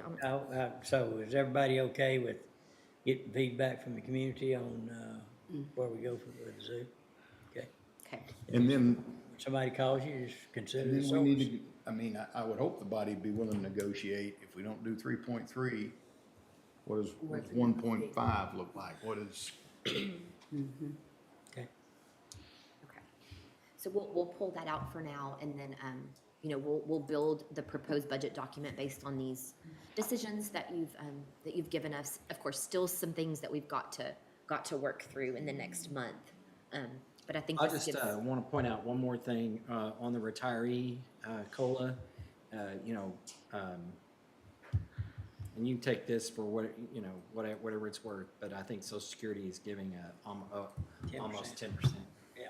Over 10%. Yeah.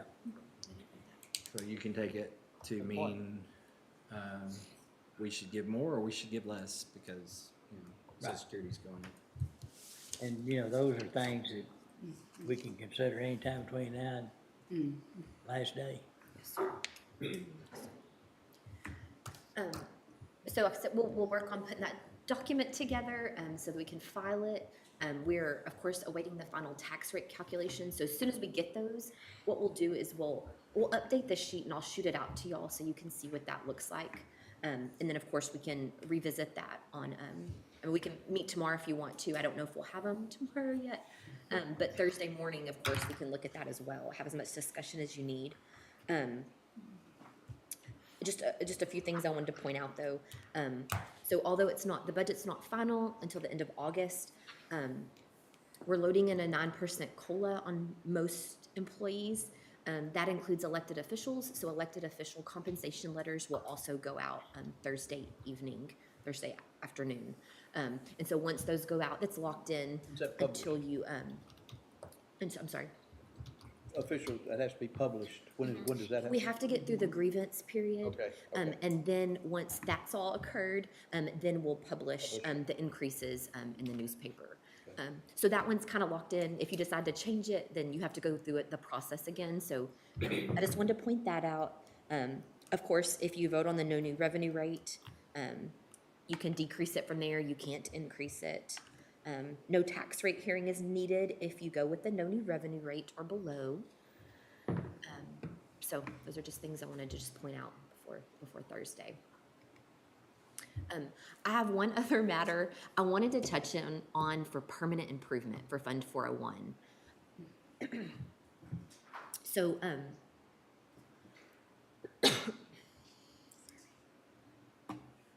we always budget in this fund $100,000 for capital improvements at the Heart of Texas Fairground. That is per our contract with the Heart of Texas Fairgrounds Association. So they present to you every year what they want to spend that $100,000 on. You approve it, they move forward, and we reimburse them or pay for the cost. This year, they would like to increase that. And I'm going to read the description as to why. And this just came in after we had everything put together, so that's why it's not included. From Wes Allison, he sent a bid for an improved lighting project for the fairgrounds. The project replaces all exterior lights with LED and adds additional lighting. My computer keeps shutting up. Do you mind reading this? Thank you. Just right here. Touching you? Yeah, it just says, attached is a bid for an improved lighting project. The project replaces all exterior lights with LED and adds additional lighting in areas that continue to be dark during events. The fixture bid is from Summit Electric. Yeah, it keeps going. Just close it. I need to. Sorry. The fixture bid is from Summit Electric, and there are 3 installation bids. Summit is a partner of ours, and the low bid for installation is Alliance Electric Group. The total cost of this project is $162,268.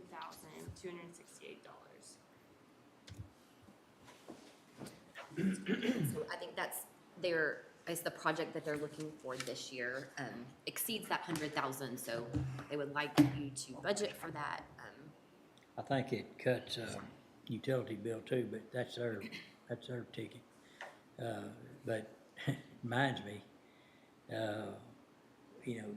utility costs are going up and all. We need to be doing things moving forward on, electrical use, water use, things like that, and, upgrades, which we've been doing on, but I'm just wondering if that needs to be escalated up. Not, sorry to get off subject, but, same subject, different entity, but. So what are they asking for total in that 100,000? They asked for 162 total? Mhm. And in other words, they'll spend it all on that project? Correct. Yeah. Which, we're the landlord, and so, generally the landlord puts improvements in, but we tried to limit it to 100,000 seemed to be working okay. This is just unusual. And we can, I guess if we choose to do it, we can lower what we do the following year. That was my question, is this a one-time or is this? I think it's a one-time. Yeah, and I don't think our lease actually specifies the $100,000. I think it's just more of a, I understand. that the fair can request each year. It's gotta be specific to capital improvements. I'm good. Anybody else? Okay. I just wanted, since I had the information, I just wanted to get it. It might have been better to present this before the, I'm sorry. it might have been better to present this before the zoo.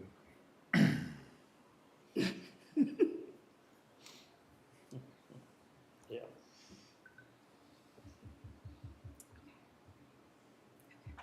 Well, that's all that we have. Okay, That's all? I don't know if I could take too much more. the other thing, is, we'll talk about it in honors available. Some of the department heads that were below budget max and, we talked about that. Whether we want to address that today. Well, when you set their actual salary, that's done after the budget's adopted. Then you'll do the salary schedule where you'll meet an executive and set that. It's already in the budget, their budgeted max, correct? I think you did make that change last year, but again, you'll revisit it each year. Dustin, can you add to that? So the max is in there, but they may be making. That's right. less than, so what you're saying. So now would just be the discussion on if you wanted to increase any budget max for the budgeted amount for any department head. And as Francis said, the salary schedule will come back. We do have 4 department heads that are paid below that budget max right now. 3 of those are relatively new hires, and then 1 was the IT director, just based on the salary increase for posting purposes. I just should wait until normal times. Well, I'm sorry, I misunderstood, and I think he was saying if you want to change that max number that's in the budget, yes, definitely, we want to do that before, as quickly as possible to get that locked into the budget. But if we're not gonna change the max amount, then we don't have to worry about it till normal time, till normal till we review their. Can we look at that right Sure. now and see where it's at? And are we able to do that? Yes. Yes, I believe Anna has some of that info to share too. I do. I'm going to share my screen if everybody can hear me. Yes. And Judge, while Anna's pulling that up, I pulled the fair lease up, and we do mention that for going back to FY 2015, 2016, that we appropriated 100,000 into the fund for capital projects, and then it just basically said the amount of future annual appropriations is subject to just a court determination, basically. Thank you.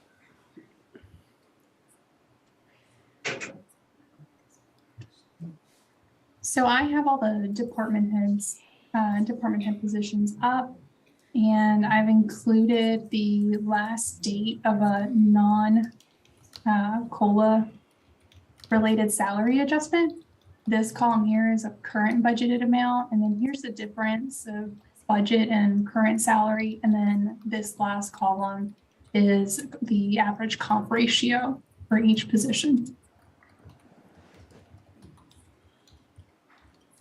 Probably make that a little bigger. Thank you.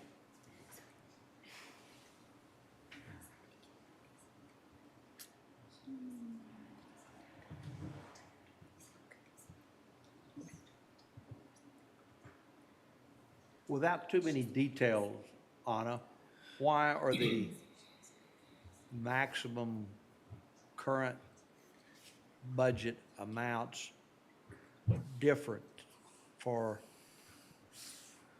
looks like just about everybody?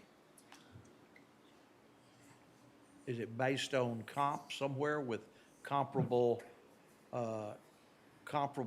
departments in other counties? Is that how you base that? Are you talking about like the difference between engineering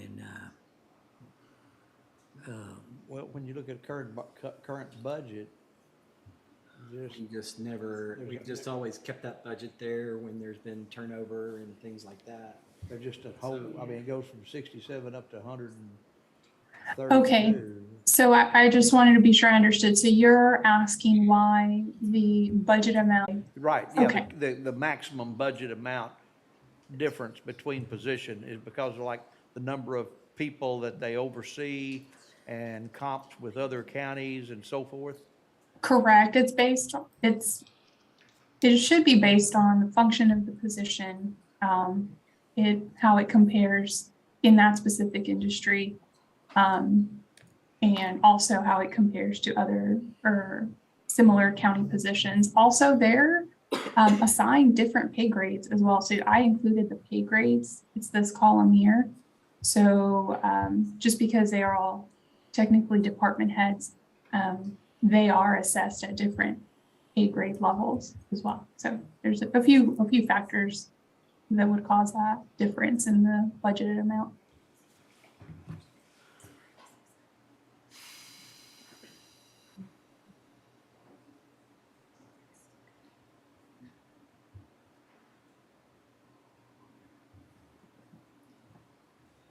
I think what I notice when I look at the hire date and then I look at the date of the last non-COLA salary increase, I see positions that from the time they were hired to the time I guess they max out, 1 year,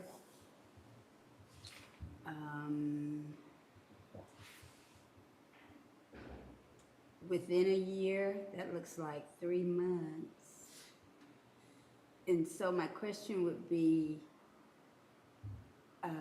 especially on the human resources department, is that I guess that's skewed, because that 2015 hire date is not the date that you became director, is it? That's the date that you became hired with the county, right? That's correct. Okay, Yes. what's the date that you actually become director? 20, It would have been February of 2021 as actual in the position, not interim any longer. I became interim November of 2020. Okay, so I guess it would be the health services admin. that goes a year and a half. She doesn't really have but what? Oh, $1,100 difference. Well, I'm not gonna talk about individuals, because I know Dustin's probably squirming in his chair. My thought would be, I know we get a chance to get their salary schedule sheet, and we can put in the recommended salaries we want for them. But in regards to, do we think those maximum budgeted amounts need to be changed? That would be, I guess, something that HR would have to lead me in. I don't know. Yeah, I agree. So that was the question though for today. Do we need to change the maximum amount that's in the budget for each of those positions? Is that what we're talking about, Francis? I mean, if you want to, I mean, for sure. that's why those We're are up gonna- there. That's Yeah, why. we're gonna add, the COLA to it, of course. Yeah, right, But this yes, is then if non-COLA. there's- You know, I think like the most you would do. And you don't have to would make a decision today either, which plenty be of to bring time. everybody to 1.0 or something maybe. I mean, I don't know.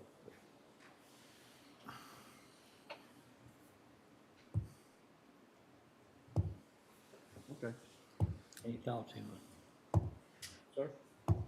I was just asking if there's any other thoughts. Yeah, that would be my Did one. elections not get moved up to in? It seems like kind of elections is skewing everything.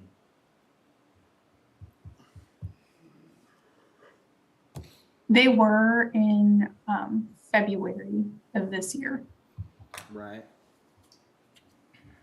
But we're only talking about the current budgeted amount for that right now, so, like I said, in my mind, the only thing I would see being done would be to change those that are below 1 up to a 1.0 and put it in there. That doesn't mean that's what the salary that anybody's gonna get. That just means that's the maximum of that salary. Right? Yes, sir.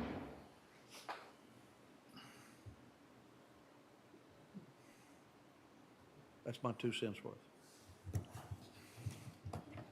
Okay. Got 2 cents so far. I'd rather wait till the normal time that we address this and look at it. Yeah. Any other thoughts? Okay. All right. Okay. Well, I mean, I think I have everything I need from you all, as far as, what we want to put together for the proposed budget. Are you good with outside agencies?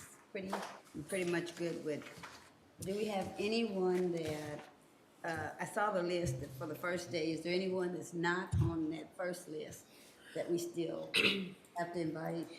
Or were those all of our outside agents? Those were all the ones we usually hear from. And so, and then the consensus is that we leave anybody that had requested up and above last year's amount, we capped it at last year's funding. And so, we did have some increases in requests, but they got placed at the same amount as last year.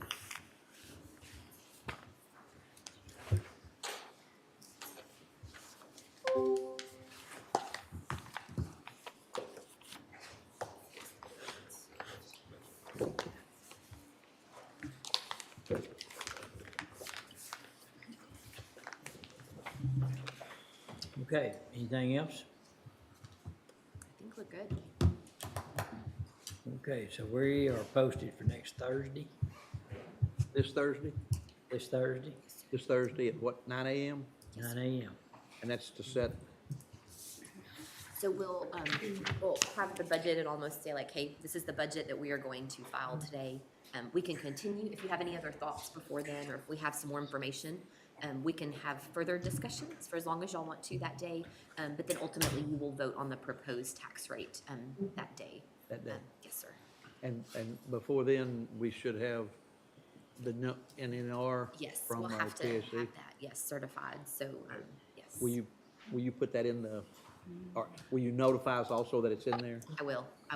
As soon as I get it, I'll go ahead and send it to each of you. Okay. Anything else? All right. It is 3:01. We stand adjourned.